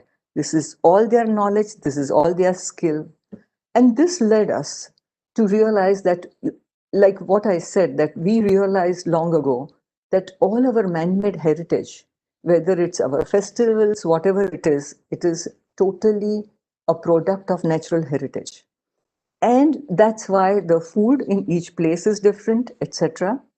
The clothing is different responding to the climate, the buildings are different responding to the climate and the local materials available.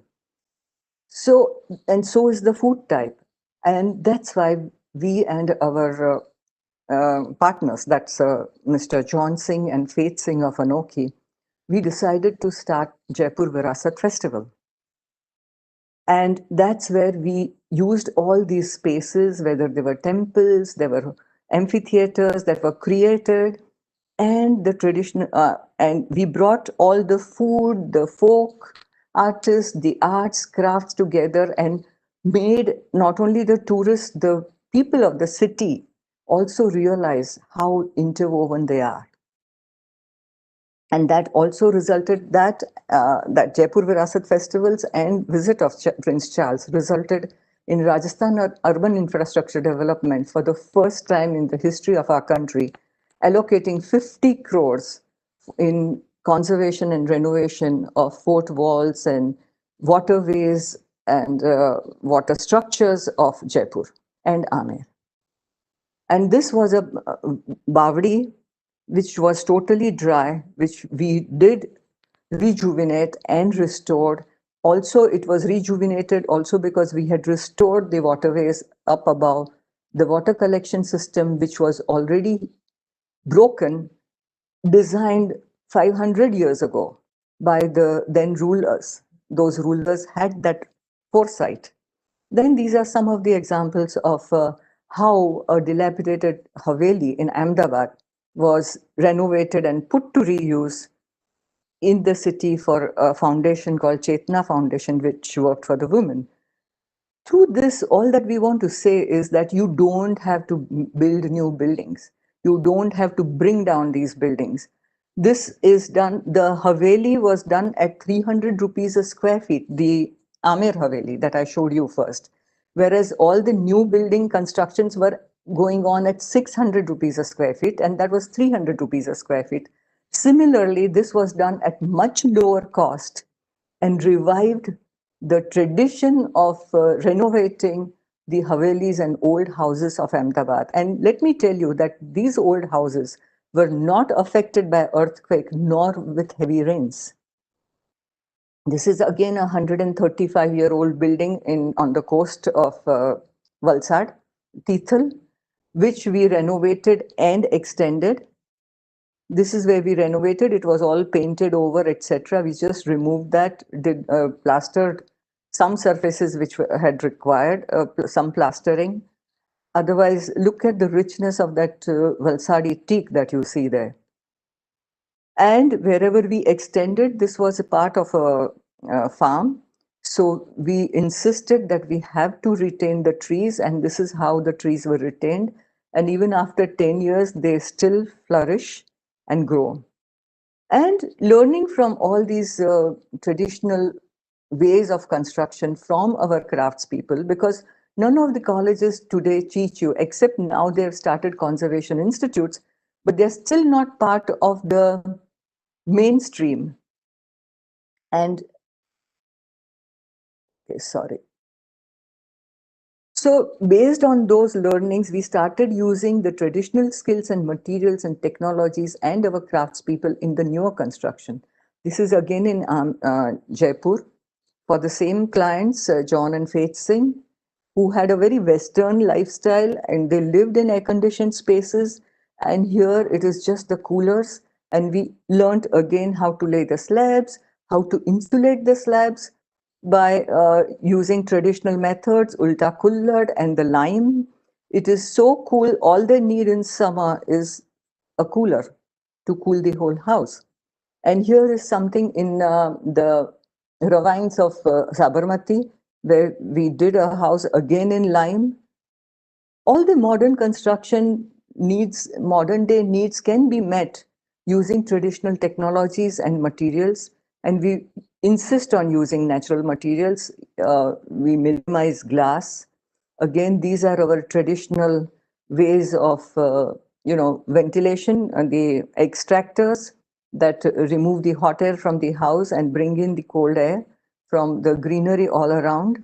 That's the entrance, the living room, the entrance foyer.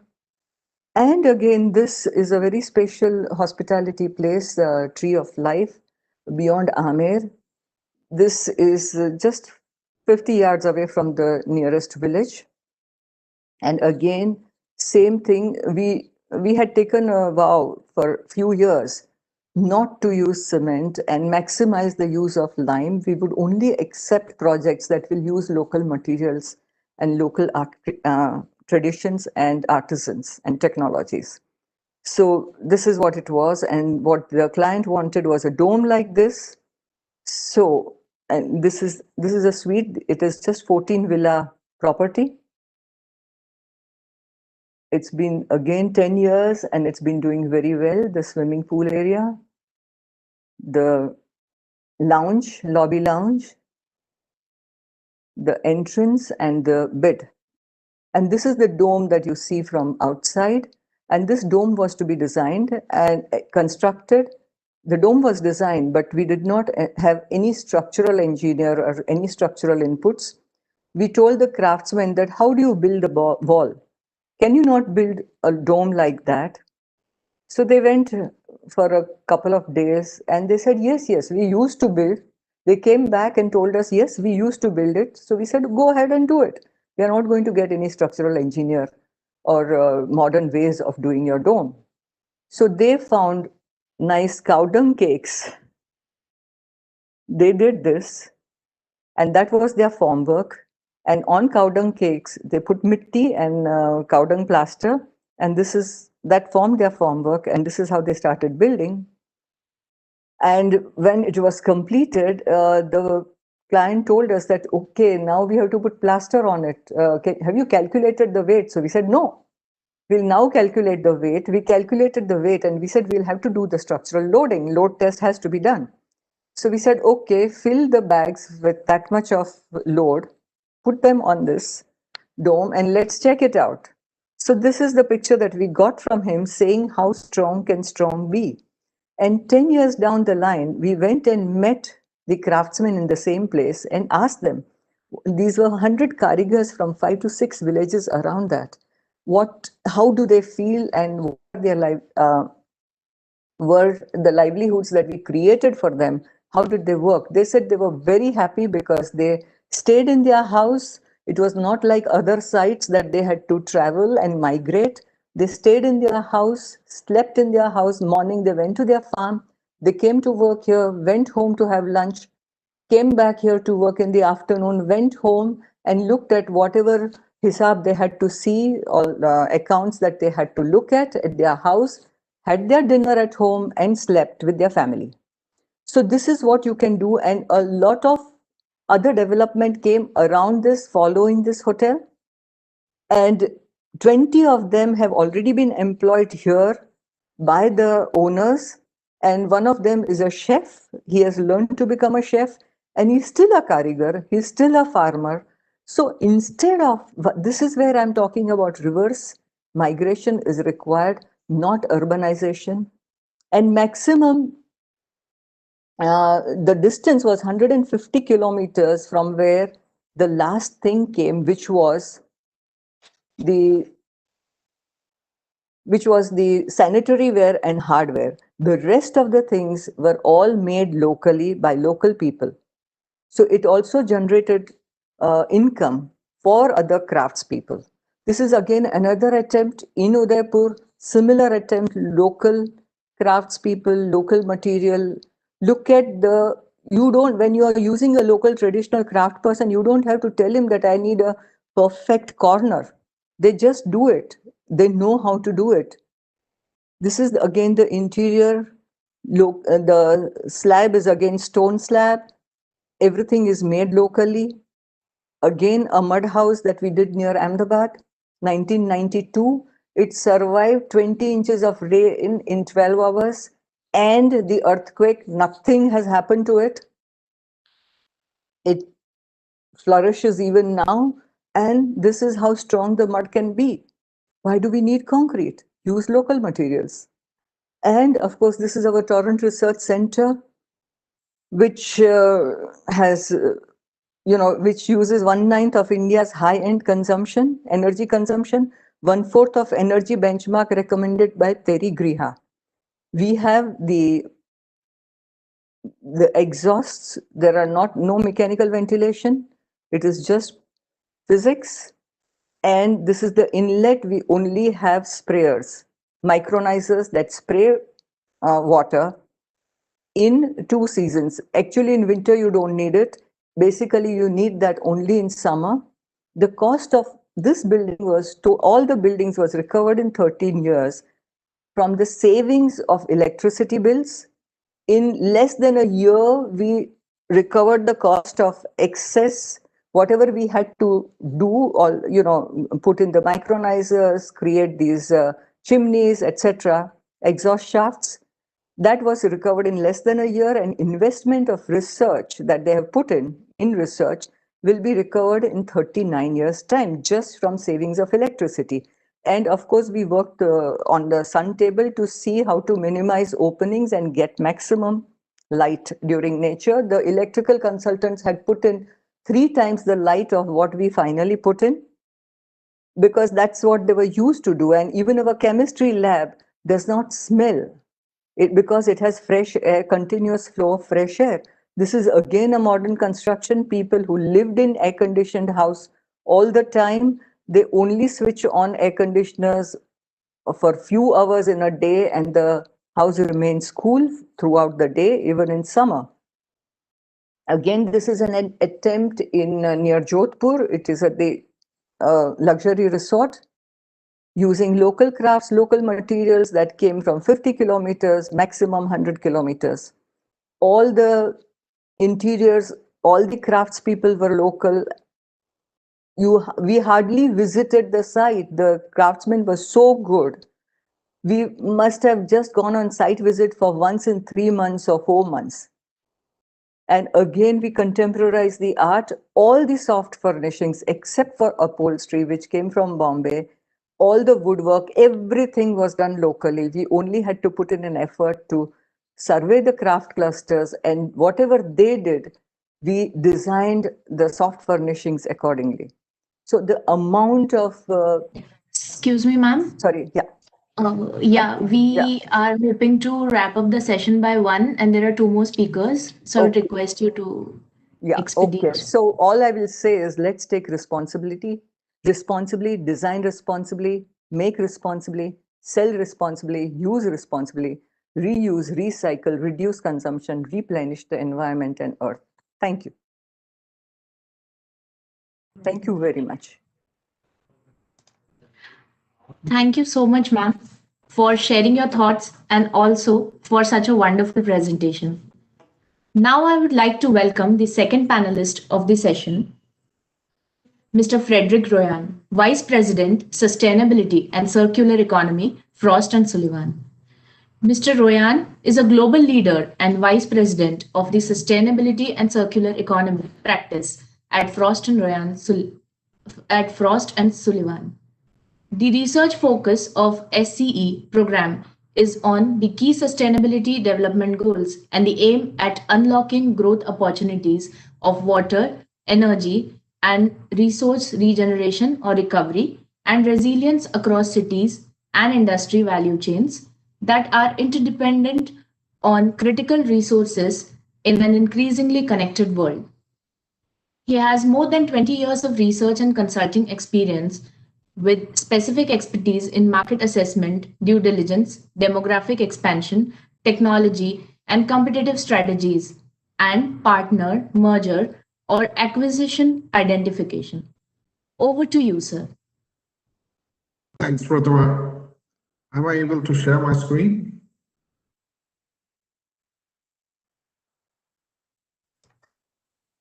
Yes, sir. Yeah, just want to share my screen. 1 moment. Sure.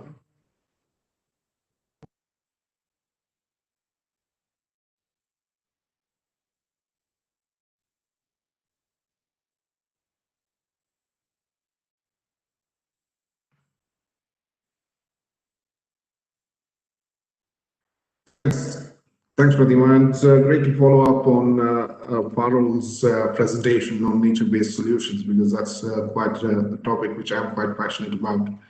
And thanks for the opportunity from the GRIHA Council for this opportunity to present the thoughts from Frost & Sullivan. A few slides I've put together to share my thoughts on. So firstly, I'll talk a bit about Frost & Sullivan and within the homes and buildings practice, what are our strategic focus areas, and also then link in what we see currently as a watershed moment, which is then driving a B2B opportunity of the circular economy and the sustainability opportunities. Then linking some of the sustainability development goal-driven opportunities in the building industry, and wrap it up with a few conclusions. Quick overview in terms of Frost & Sullivan. We've been in the business of research and consulting for more than 50 years. We have around 12 core practice areas. And with this, we have the unique capacity to identify and capture innovation and investment opportunities by monitoring both the competitive intensity as well as customer dynamics and what now is increasingly witnessed, the industry convergence, which is shaped by disruptive technologies, but as well as megatrends such as urbanization and digitalization, as well as new business models and emerging markets. But at the heart of it is also identifying opportunities related to sustainability and the circular resource economy on things like the supply chain costs, as well as material demands, as well as aspects of health and well-being. Out of the four practice areas as well, within the homes and building space, we focus on areas such as the future of lighting, quite an important topic when we look at energy efficiency in buildings, as well as aspects such as facilities management, IoT, connected living. But an increasing area is smart and cognitive buildings. Here we look at digitally connected intelligent buildings, the role of BIM and digital twins, but also some of the interesting opportunities related to robotics and 3D printing, linking into aspects such as building and energy efficiency and bringing in the overall theme of smart city integration into the picture. So how do we see our strategic focus in terms of the homes and buildings area? Yes, we look at the smart home area where we're seeing an increasing focus on automation, the role of connectivity, enhancing comfort, but also addressing a key element which some of the speakers have talked about, which is energy costs. But then moving into the workspace and see how there the strong role of measurement, control, and the strong drive for optimization, but also more importantly, measuring and controlling the environmental cost related to buildings. And lastly, the community space. How can the buildings then become more is one of the focus for us.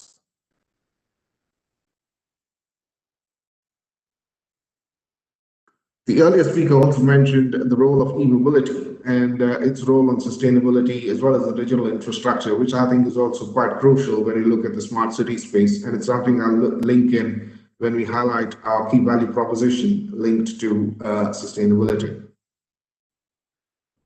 So what do we see as the watershed moment of sustainability?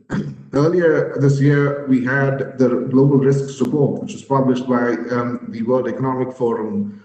And for the first time since the launch of the report, all the top 5 risks were environment related: biodiversity loss, climate action failure, extreme weather, human-made environmental disaster, and natural disasters.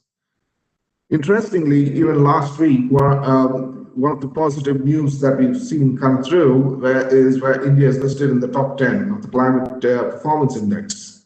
And I think this is pretty much a watershed moment where, yes, we've identified the risks, but also we see India really pushing ahead on the climate agenda. We've seen the Global Solar Alliance and other alliances that India is really driving change, but then can also relate to the policy announcements which can influence change, especially in a sector like building, which is eager for change and to address elements of resource intensity and energy efficiency improvements. The earlier speakers also have highlighted elements on the circular economy, and the way we see it within Frost & Sullivan on our sustainability practice, the SDG goals present the principles for organizations to identify some key measures and provide targets and ensure that they set out plans to achieve some of the sustainability development goals. But I think the key change we're seeing right now is the emergence of the new business model of the circular economy. And with the shift of focus of the C-level, which is the actual leadership in organizations where they're looking at sustainability as the strategic focus of these companies, we're seeing it quite a dramatic shift in momentum on the context of sustainability.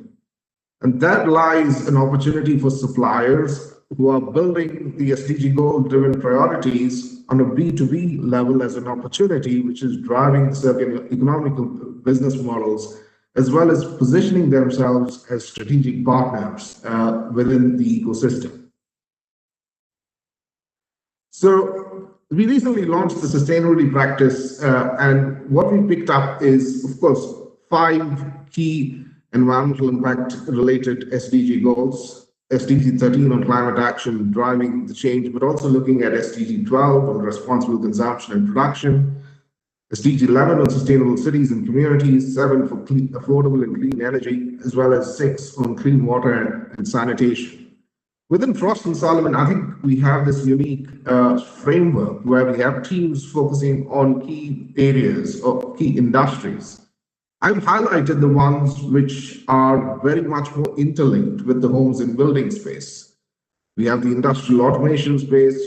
The speakers have talked about energy, mobility as well, the entire EV revolution that we're witnessing and the role of battery storage in homes and the link between EV mobility and resilient or sustainability within homes. But also a key focus is on chemicals and materials.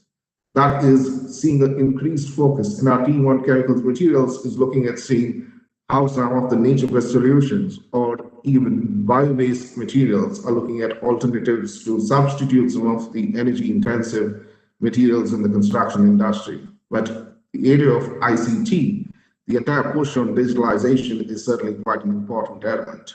And from the sustainability practice, we look at it on a horizontal element. How the entire push is on new business models such as sustainability as a service, smart environment in cities and buildings, but also the circular economy of waste to value and green feedstocks. Also in the bottom, you can see there's an increasing role of banking and finance. The earlier speakers also mentioned not just insurance and investment advisory areas, but also the role of academia in how we can drive innovation by some initiatives, as well as bringing them on board to generate ideas, innovations related to sustainability. So how do we see the future of the resource economy? I talked about the SDG goals and the circular economy, but I think COVID-19 has set what we call as a reset in terms of risks and resilience. And this is particularly in the case of supply chains. So I think the building sector has continued in some of the countries, but has had to pause in some countries with severe lockdowns. But as we move in a post-COVID normal, there's going to be an increased focus in supply chain resilience on materials, as well as increased focus on resilience of infrastructures.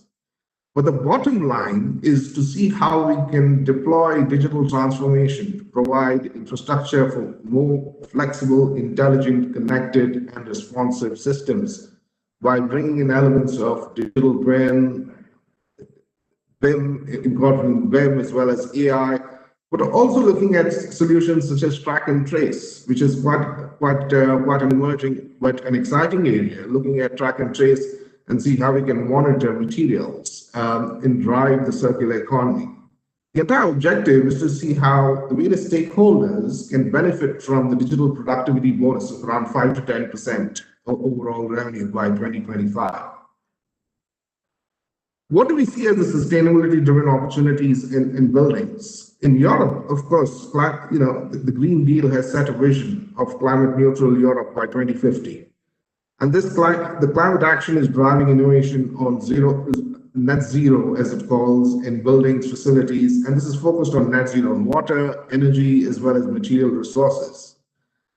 Net zero and smart sustainable buildings is focused on carbon neutral buildings and facilities, not just in residential and commercial, but also we're seeing it in industrial buildings and facilities, and feeding on affordable and clean energy, but also the responsibility that the various stakeholders are taking on themselves in terms of building owners, but also the industrial players in the consumption and production patterns that are influencing sustainability. But I think very important on the demand side management is to see how smart water, energy, gas metering, and also the links of indoor air quality, as well as energy intensity elements of HVAC is going to play an important role there. Just to give a view in terms of water, demand side management, we feel, is going to play a key role in achieving sustainability in buildings. The launch of the 50-liter home initiative of the World Economic Forum. And as you can see from the alliance partners, it's a mix of household names such as Procter & Gamble, but also the water utilities like Suez, but also appliance companies like Electrolux. I think it was Aminda Gupta who had earlier mentioned as well. On a topic like sustainability, it's important for co-creation, collaboration. And I think there's an extremely excellent opportunity when such partners come together in addressing challenges on water intensity in home appliances, with an exciting challenge of 50-liter homes to transform this. But again, if you look at smart water meters, I think there is a really important role of addressing metering in homes. And these two examples I've given. Smarter Homes is a startup in Bangalore, and it's an actual smart water meter they themselves have developed for homes, and also links in this element of Atmanirbhar Bharat, where how can we foster innovation with local startups? And the other example here is of the smart switch by another startup in Bangalore called Ubix. And I think energy is going to play a crucial role. I think it was Saurabh Kumar who mentioned in terms of how do we address energy efficiency in homes, and demand side management with solutions like the smart switch, I think will play a crucial role in this. The other role which we see is, of course, on the digital side, is an increasing intensity of tools such as BIM and digital twin. I think a few speakers have talked about the areas of architecture, engineering, and construction. And sometimes these have acted in silos. Even in some of the developed markets, you see the architecture and engineering separated from the construction part of it. But I think we are seeing a gradual evolution and a connection between the lights. And the digital solutions like BIM and digital twin is going to play a role in ensuring that right from the design process, there's an opportunity to identify materials, but also look ahead into the actual construction and the operation of a building, and how you can address some of the key sustainability challenges of energy consumption in a building. So we've seen the evolution of BIM and digital twin, which is certainly accelerating in the developed world, and we see it very exciting in terms of how that can translate opportunities in developing markets. But if we move on to the next level, I think robotics and 3D printing, I think, is going to transform the entire sustainability challenges, and how these solutions can address some of these challenges in the construction sector. A couple of examples that I've shared in this slide. We had Freddie Sven, the ambassador from Denmark, who was talking about Denmark and the advancements over there. Odico is a Danish company, and they've developed some really exciting robotic solutions addressing construction. The one on top, if you can see, is kind of a pilot that they've done for a skyscraper slab using a robotic 3D printer. And also the one in the bottom is a solution called for on-site construction.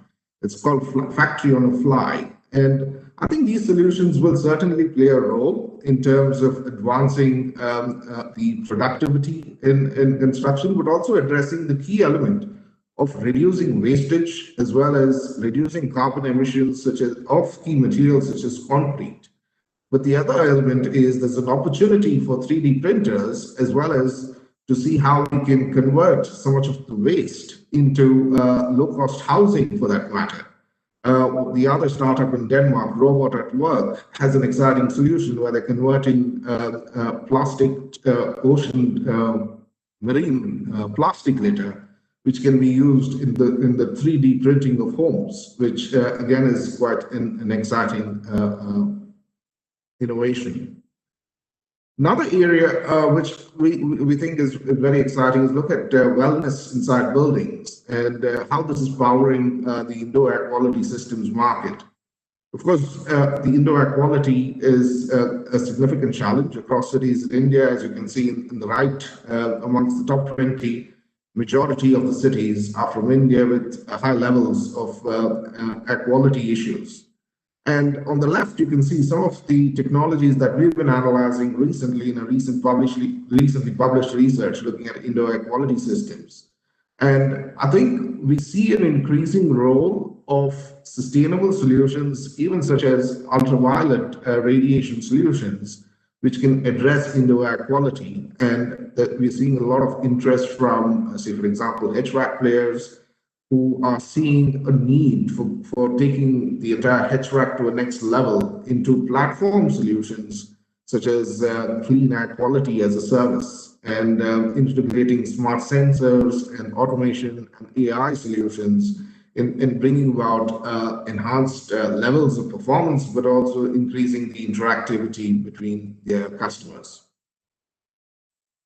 To wrap up, the key conclusions are, yes, health and well-being of occupants will be a top priority, when businesses resume, as we mentioned about the indoor air quality.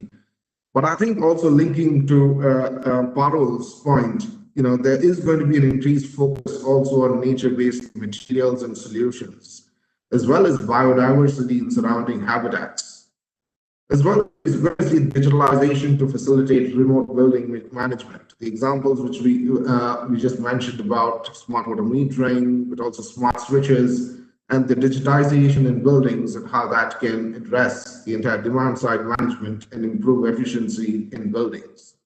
And lastly, there's a rising awareness in the role of digital sustainability. So definitely we're going to see an increasing deployment of BIM, digital trend, and AI-driven smart building platform, as well as aspects such as track and trace linked to material passports, and the role of robotics and 3D, as I mentioned, to drive sustainable building life cycle management. And this is something which we will witness in a post-COVID world in the coming years.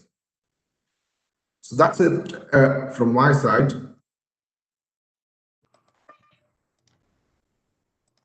Thank you, sir, for that articulate presentation. Now, I would like to welcome the third panelist of the session, Mr. Ben Huskisson, Managing Director, GLEADS Consulting India Private Limited. Mr. Huskisson benefits from 21 years of construction experience in the numerous countries that include UAE, UK, Australia, India, Sri Lanka, and the Maldives. Mr. Huskisson has real estate experience working in multiple sectors such as hospitality, commercial, residential, retail, infrastructure, oil and gas, education, industrial, and healthcare. He is currently the Managing Director of GLEADS India and has overseen and spearheaded operations in regions since 2010.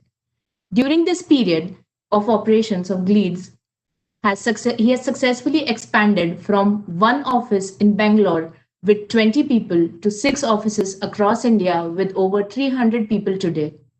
Over to you, sir. Well, thank you. And thank you, GRIHA, for inviting me on this panel. This afternoon, what I'd like to do is just tell you a little bit about GLEADS, what GLEADS are doing, because I think we should be all leading by example and practicing what we preach. I'll then take you through a sustainable construction and a survey that we're doing in India, touch on what client requirements are that we're finding, and especially with relation to healthy buildings, touch upon the 3 R's, which is the panelists have already gone through in great detail, so I don't think I'll spend too much time on that, but the 3 R's and digital construction, in particular, reducing waste, which is something that's very important to me, and finishing on with the benefits of sustainable construction in terms of money and time that can bring for clients. So GLEADS is a leading global construction consultancy providing project management and cost management to clients across the world, and we've been operating since 1885. And some of the key board priorities are relating to ESG and digital construction. I'm currently a member of GLEADS ESG Steering Group, and I'm a member of GLEADS Group Digital Steering Group. I'm an APAC Management Board member and the current MD of Leeds India. And I can confirm that the targets we set for environmental, social and governance and the digital construction agenda that we have are very much interconnected, and they absolutely have the same goals. As the ESG director, we're working to GRIHA standards of the Global Sustainability Standards Board, the GSSB, and I am responsible for ensuring Leeds help to deliver sustainable communities wherever we have offices, that we work with clients and consultants to help deliver affordable clean energy. And we are, like I've said, we're starting to promote our digital construction technology, in particular for the smart cities agenda, which is hugely important to providing sustainable communities in the forthcoming years. As I said, I think it's really important as business leaders that we lead by example. And the two things that I'm trying to do personally and that Leeds are doing is leading by example by reducing our carbon and proactively and actively promoting sustainable construction. So leading by example, we are reducing wherever possible our direct emissions, simple things like reducing cars, promoting public transport, reducing facilities footprint, reducing the energy that we're using within those facilities with simple rollouts of the energy efficient LEDs, IoT sensors, etc., etc. And we're promoting behavioral cultural changes. I've been working in India for 10 years, and I think that the behavioral and understanding of conserving energy is excellent, but it's less so in the US and Europe. So again, there's a country, a global-wide policy to promote conservation, reducing energy, turning lights off, reducing waste. We're going paperless as a company, and that's, you know, we can't promote ESG if we don't do it ourselves. So we are doing that, and on top of that, we, like I've said, we are actively promoting sustainable construction.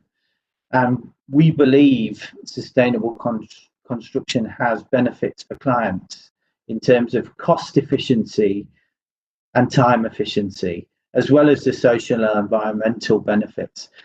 But money talks, and clients are interested in cost and time. So we, and I'll come on to it in a minute, we are promoting the fact that sustainable construction will reduce running costs of buildings. So there's rate of return benefits, there's reduction in utility bills. And if you look at, if you're an owner occupier and you have a building for 30 plus years, or you've got a long lease, reduce running costs and reduce utility bills is important, and that will enhance the value of an asset. It will mean that rental incomes can be slightly at a premium. There's also time efficiency benefits of going down the sustainable construction route. In India, we'll get quicker planning permits and regulatory compliances.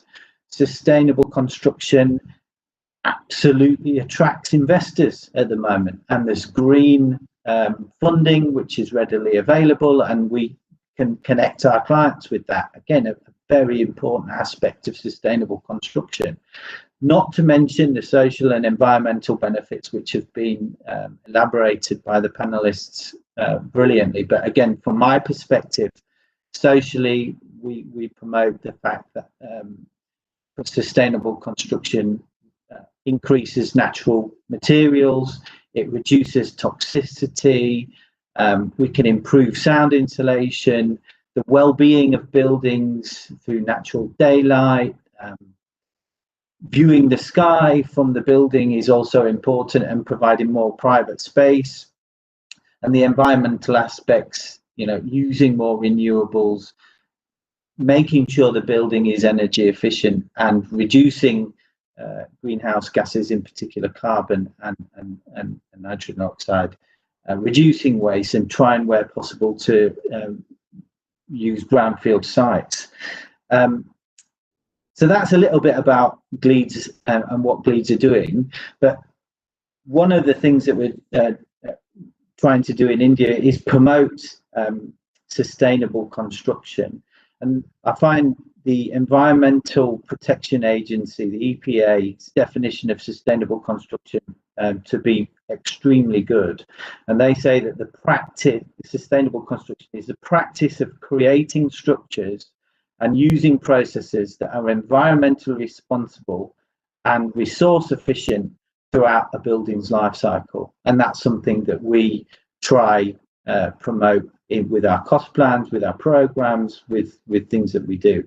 And like I've said, we're doing this because we believe sustainable construction can not only protect the environment and improve human health, but it can also benefit clients with a rate of return on investment. We work with GRIHA and the Indian Green Building Council, and I think we should be very proud of what we're doing in India in terms of green building. I just wanted to say that. And because of our work with GRIHA, we're about to publish a sustainable construction report and survey, and we've canvassed all the clients that we work with from all the sectors: commercial, resi, hospitality, retail, industrial, education and healthcare, so a broad spectrum. And the key findings of that report, which will be published after this summit, are that 64% of all clients are concerned with the environmental impact of the building that they either working in or have been involved in. 72% are aware of sustainable construction concept, and the work that LEED, IGBC, GRIHA and WELL are doing. But one of the things that I found a challenge is that 89% of all the people we surveyed believe that the cost of sustainable construction is significant, and that it will add cost to their capex, and that the opex doesn't really offset the capex. And that was an incredibly high percentage. So one of the things that we're doing is a piece of work to demonstrate that the cost of sustainable construction is not 5 or 10% of capex. We've actually got a series of examples that demonstrate it's less than 5. In fact, we believe the initial capex cost of sustainable construction is 3% or less, and that there's also benefits over the life cycle of a project that more than offset the initial capital cost. The other things that our report will focus on is that how design and cost have to work together, and the key issues that need to be addressed and awareness of all stakeholders in real estate and construction need to be aware of the recycling initiatives, focusing on energy efficiency, focusing on renewable energy, water efficiency, net zero buildings. Again, that's very important for the rate of return on investment, making sure that buildings produce more energy than they actually consume, and the well-being and health of the buildings, and the advanced technologies that we should be looking at, such as radiant cooling, geothermal cooling, evaporative cooling, solar air conditioning, and chillers, whether they be vapor absorption, magnetic or cryogeneration. The other thing that we're finding is that clients are increasingly like I've said, aware of sustainable construction, but they're also promoting it and asking us to look into ways that we can deliver sustainable buildings, which is good, which is excellent. Some clients are better than others, but the things that are driving that are the client expectations. So the likes of AstraZeneca, Microsoft, and IKEA, who are three of our key clients, they drive the agenda, which is fantastic. We have to help them deliver their agenda. Other clients are telling us that their investors need us to ensure sustainable construction is part of the project criteria, which is good. There is increasing legislation which is promoting. Hello, yeah. Sorry to interrupt you. We are running a little behind the schedule, so I'd request you to slightly expedite. Understood. Okay. Okay, so yeah, client expectations are improving, and that's great. And what we have to do as consultants and stakeholders is promote the sustainable construction. The 3 R's, particularly important: reduce, reuse, recycle. Prevention is the most desirable waste management opportunity we have, and the digital construction that we're promoting and have the technology can absolutely reduce waste in construction. And like I said, I think it's really important that we promote not only the social and environmental benefits of sustainable construction, that we also educate and promote the economic benefits of sustainable construction, which are money, the capex and the opex benefits, and the fact that sustainable construction will reduce time of a project in delivery. Thank you.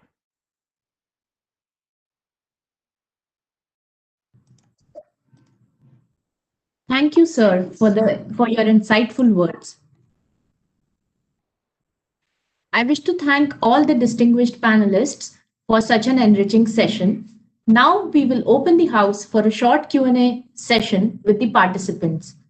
I invite those of you with questions to virtually raise your hand. Keep all your questions brief and introduce yourself, as well as do not forget to mention the name of the panel member who you wish to address your question to.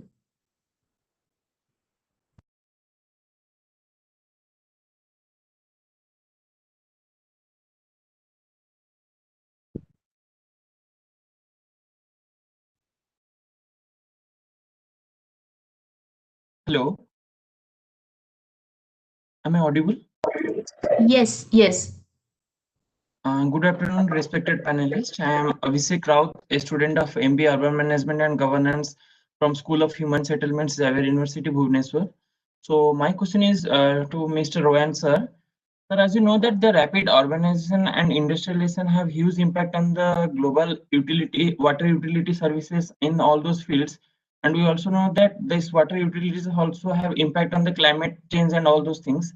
So as urban water management and energy and the carbon content in it are inseparable. In addition to that, also India has also only 4% the fresh water of the world.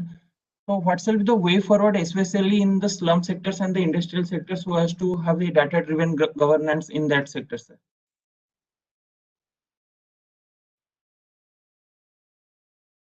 Yeah, thanks for the question. I think you've highlighted some interesting, the point is the connection. So the nexus between water and energy. And this is where I think there is a significant opportunity of circular, but also we are seeing water utilities who are seeing a much more decentralized approach, which I think is also going to play in terms of a sustainable water service. So decentralization, digitalization, and decarbonization, the 3Ds, I think are going to play a crucial role in how water utilities will have to become more resilient. Thank you very much, sir.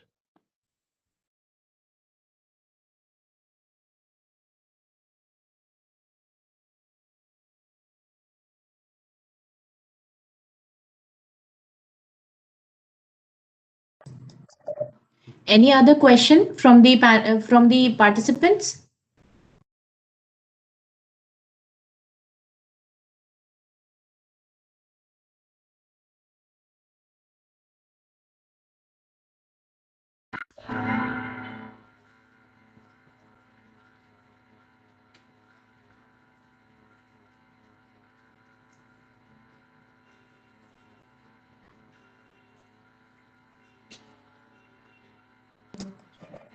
If there are no more questions from the participants,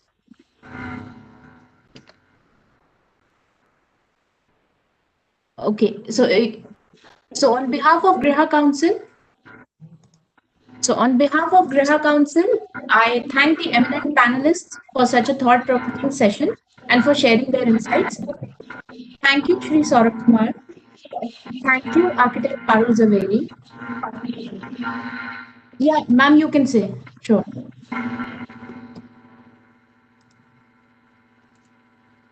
Ma'am, you're on mute.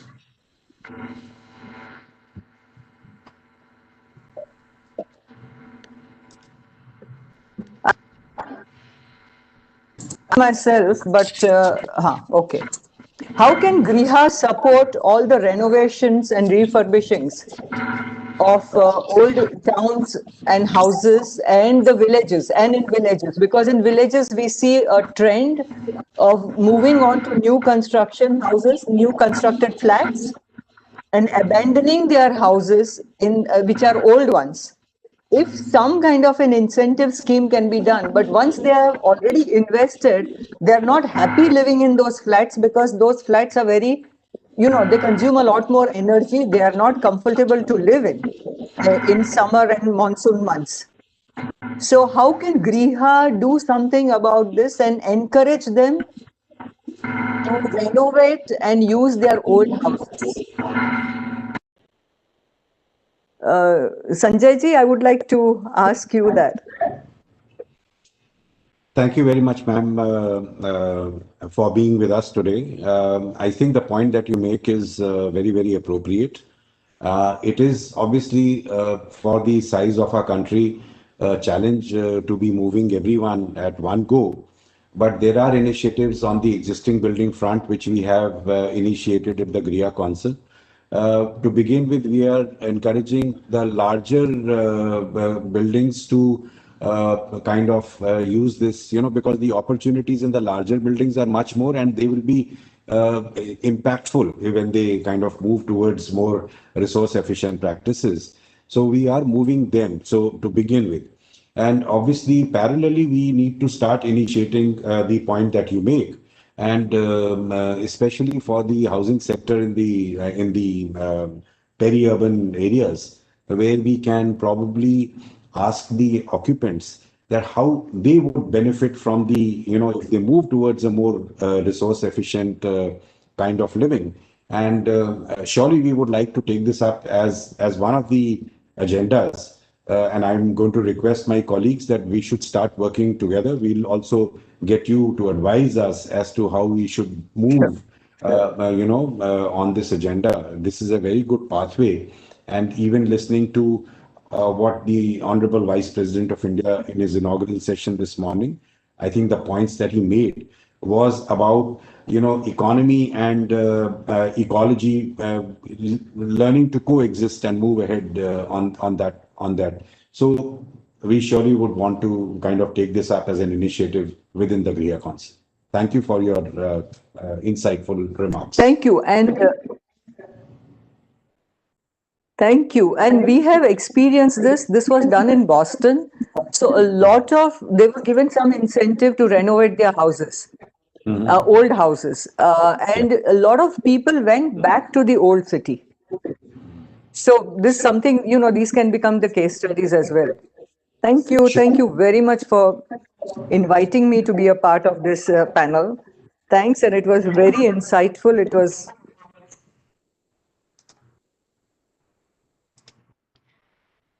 Thank you so much, ma'am. We have two more questions from Ms. Sukanya and Ms. Priya.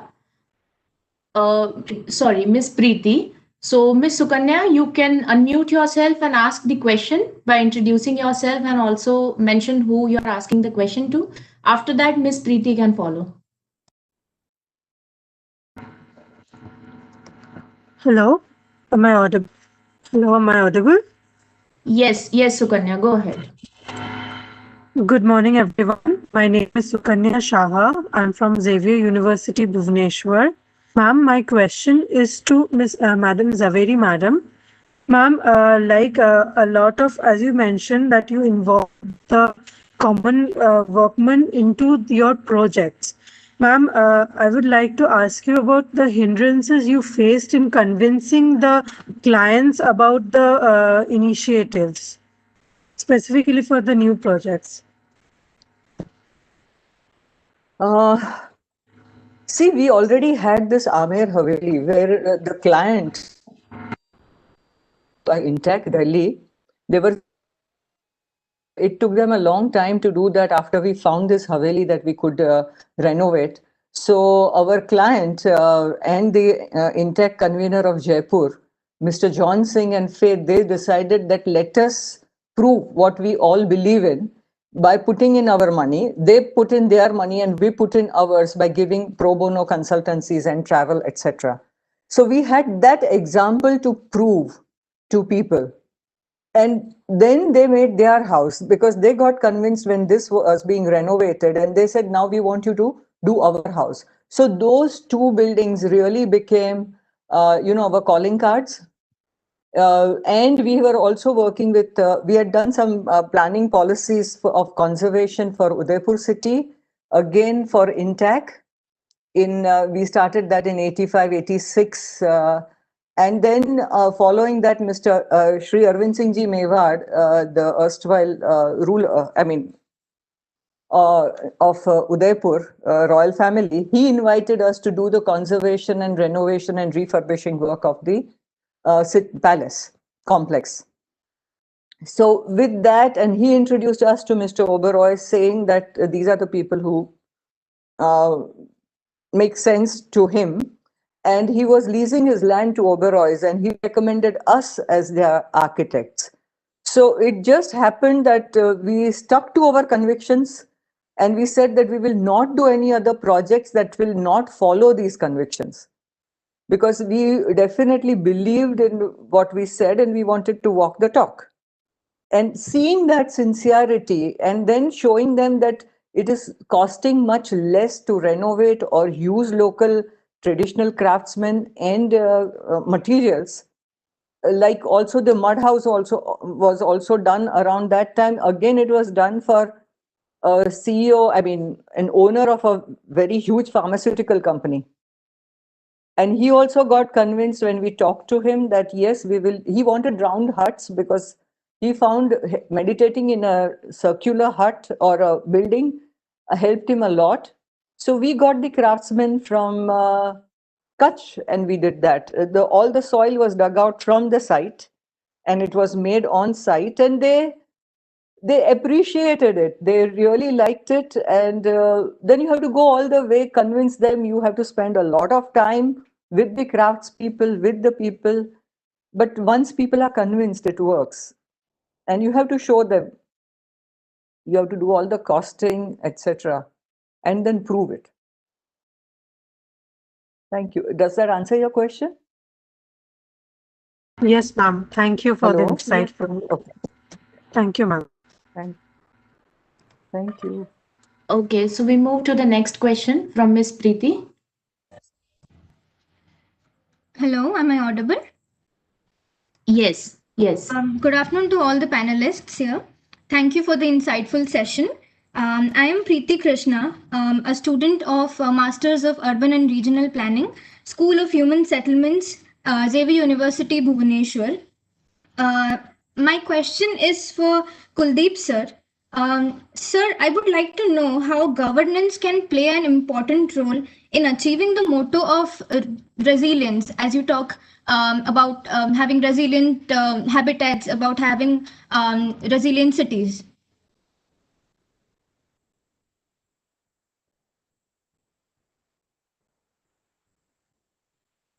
Ms. Preeti, could you please address your question? To whom are you questioning? My question is for Mr. Kuldeep sir.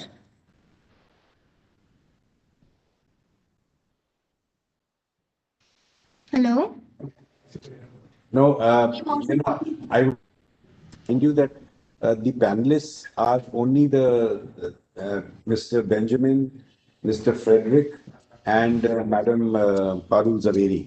So you can address it to them. The others are attendees. So if you could reappoint this question to any of the three panelists. Yes, sir, sure, sir. Can Parul ma'am answer this question, sir? Can you please repeat it? Sure, ma'am. Ma'am, I would like to know how governance can play an important role in achieving the motto of resilience.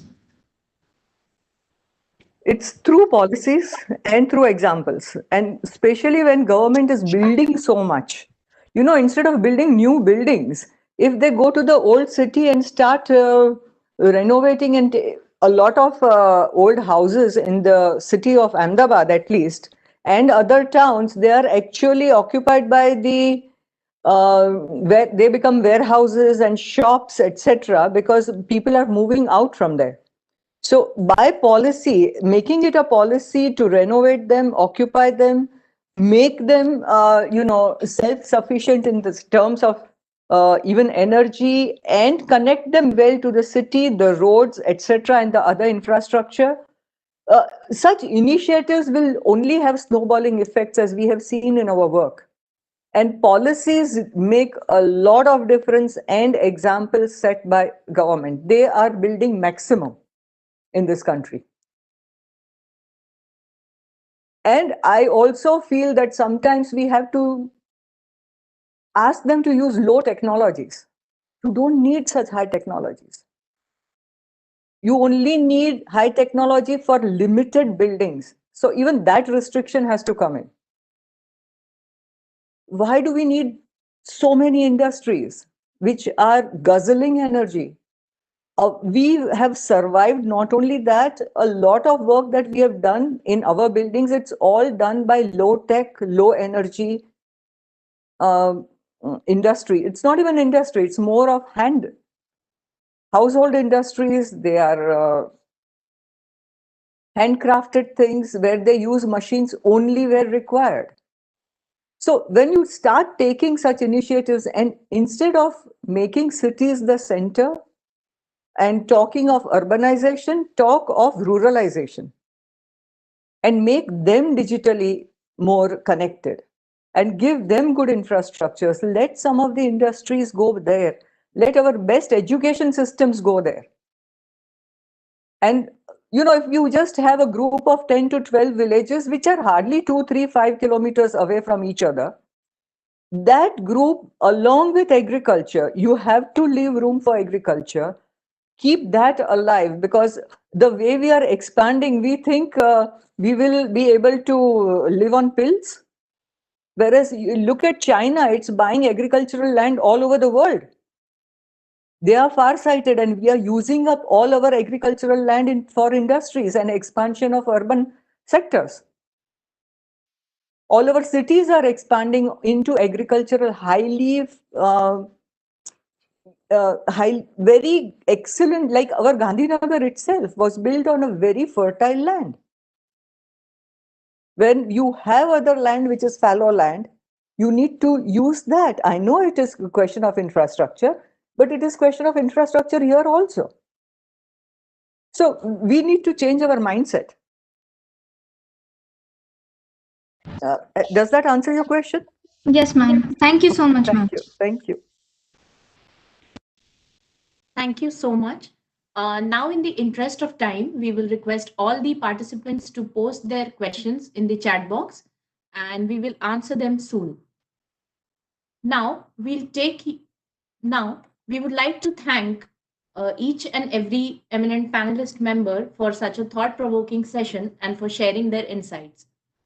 Thank you, Shri Saurabh Kumar. Thank you, Architect Parul Zaveri ma'am. Thank you, Mr. Frederick Royan. And thank you, Mr. Ben Huskisson. Now I request Ms. Shabnam Bassi, Secretary, GRIHA Council, to present a vote of thanks. Thanks, Pratma. A very good afternoon to all of you. The mission of the Government of India, Atmanirbhar Bharat, or Self-Reliant Bharat, has become a dream of all of us. We are aware that the construction industry has a huge role to play in making this a successful mission. The intense sessions that we had with our esteemed panelists today has thrown light on the subject in the most meaningful manner. The wheels have started rolling and creating an Atmanirbhar Bharat, and we are all a part of it. I would like to extend my gratitude to our esteemed panelist, Shri Saurabh Kumar, Executive Vice Chairperson of Energy Efficiency Services Limited Group. I must mention our deep sense of appreciation for architect Parul Zaveri, Principal Architect at Abhikaram, Mr. Frederick Royan, Vice President of Sustainability and Circular Economy at Frost & Sullivan, and Mr. Ben Huskinson, Managing Director of Leeds Consulting India Private Limited, for sharing their experiences and learnings with us. Thank you all for joining once again.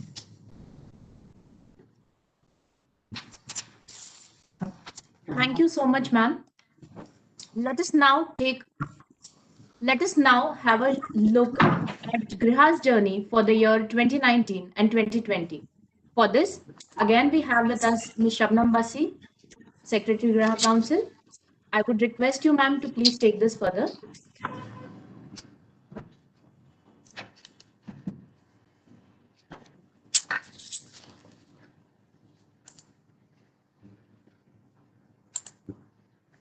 I hope my screen is visible.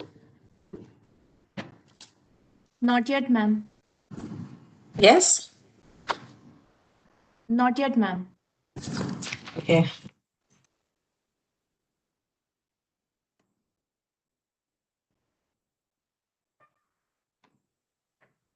Yes, ma'am, it's visible.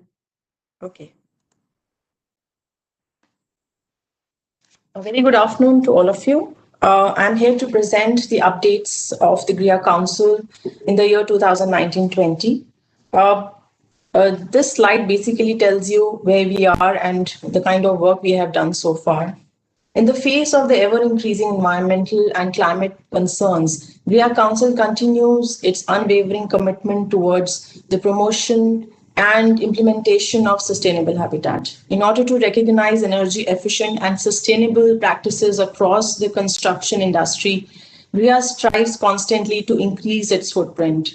We have over 2,000 projects with a footprint of nearly 600 million square feet of built-up area, comprising of public as well as private projects of varying scales and typologies, which includes housing, schools, large developments, healthcare, commercial spaces, which are currently registered with us. We have very prestigious projects that have been registered with us. To name a few, we have the Kartarpur Corridor, we have the Agartala Airport, we have the new Aadhaar building, and many more projects that are there with us.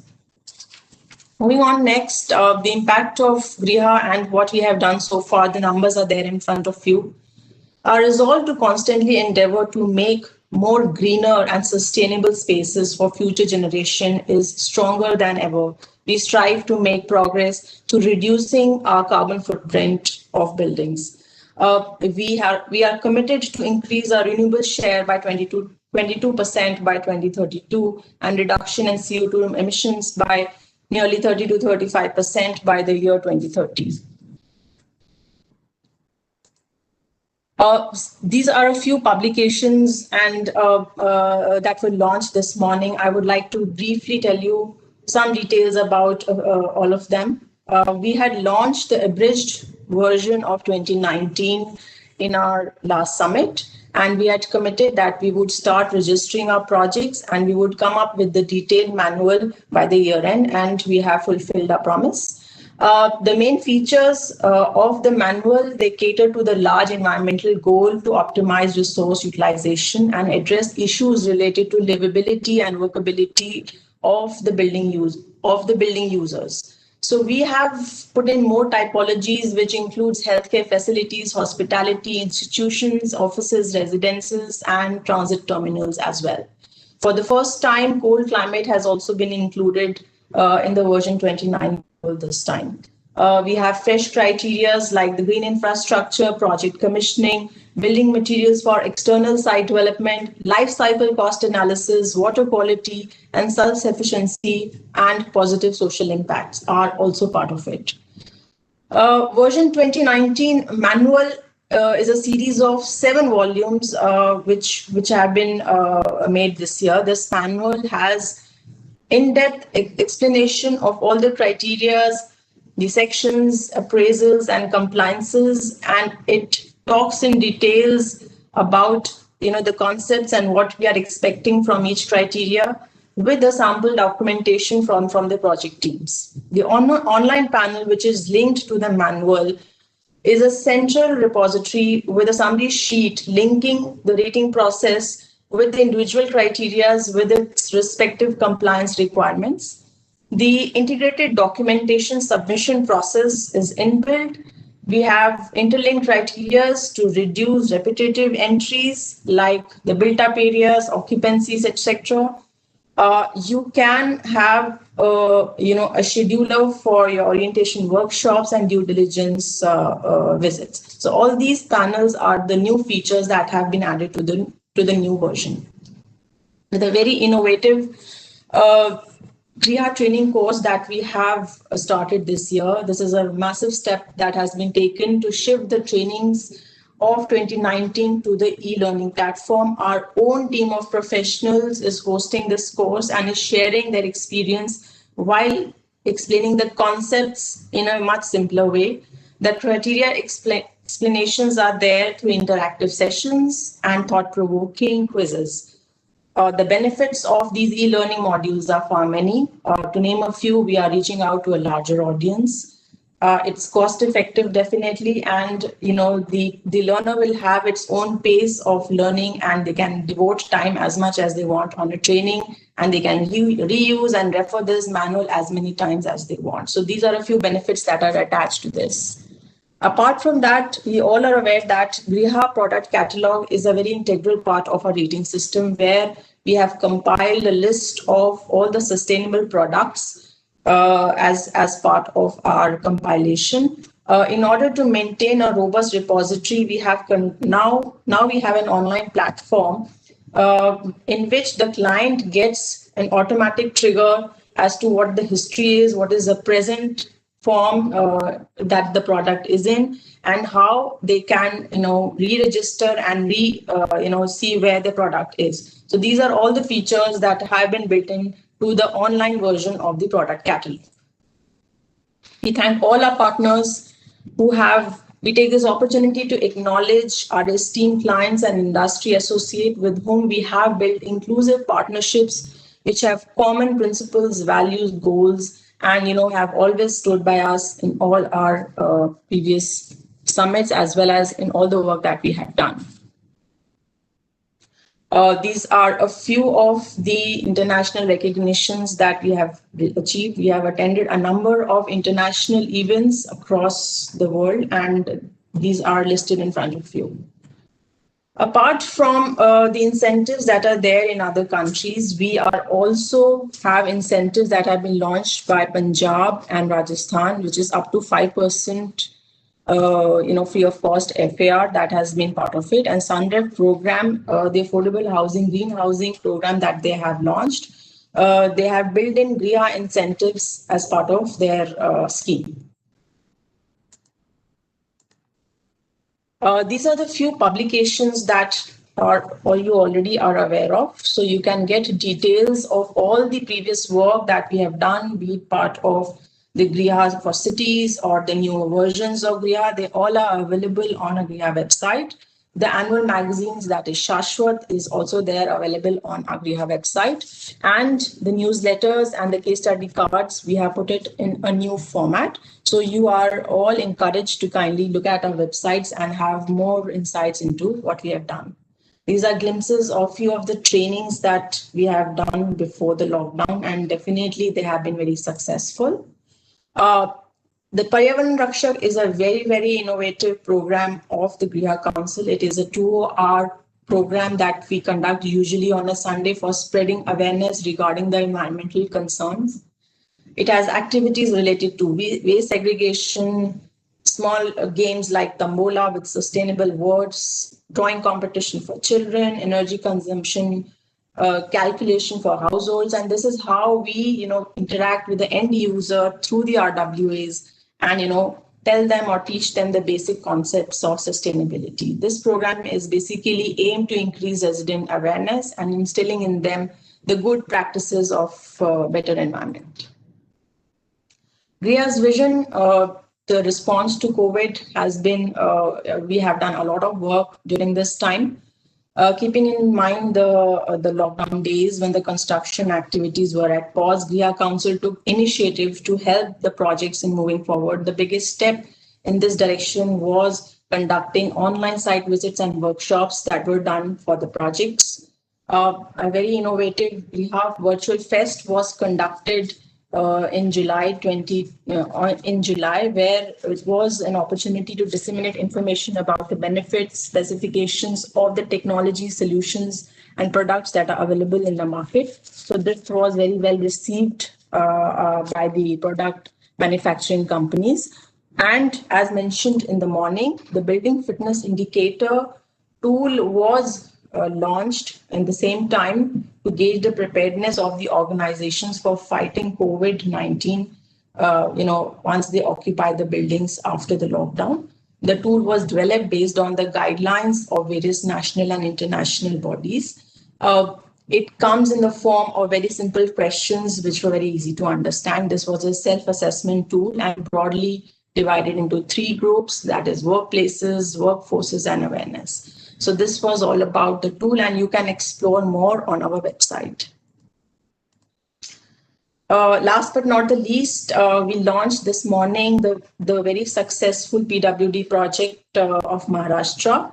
The MOU was signed with the PWD Maharashtra in December, and we have successfully completed the evaluation, retrofitting, appraisal, and documentation of 300 projects across Maharashtra, including 1 in Delhi, in a span of 6 months. And this was made successful because of the active participation of the state government, and we have greatly acknowledged the presence of the secretary of the PWD, who has been instrumental in pushing this forward. And today we have launched this morning a very successful venture that is 30 Stories and Beyond, which is a compilation of the work that was done during this period.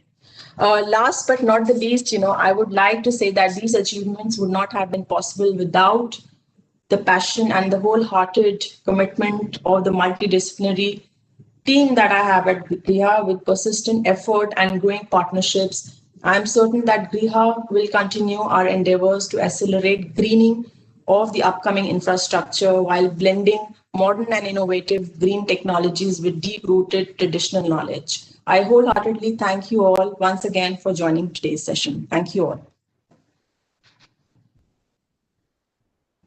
Thank you so much, ma'am. I invite those of you with questions to share them in the chat box. We will get back to you soon. Now, let us take a rejuvenating break and refresh ourselves and be back for another insightful session on building smart using artificial intelligence. This session will begin at 2 p.m. sharp. You may connect with us through social media by following our Facebook, LinkedIn, Twitter, and Instagram handles. Please use #GRIHA for all and #12GS while tweeting. Thank you.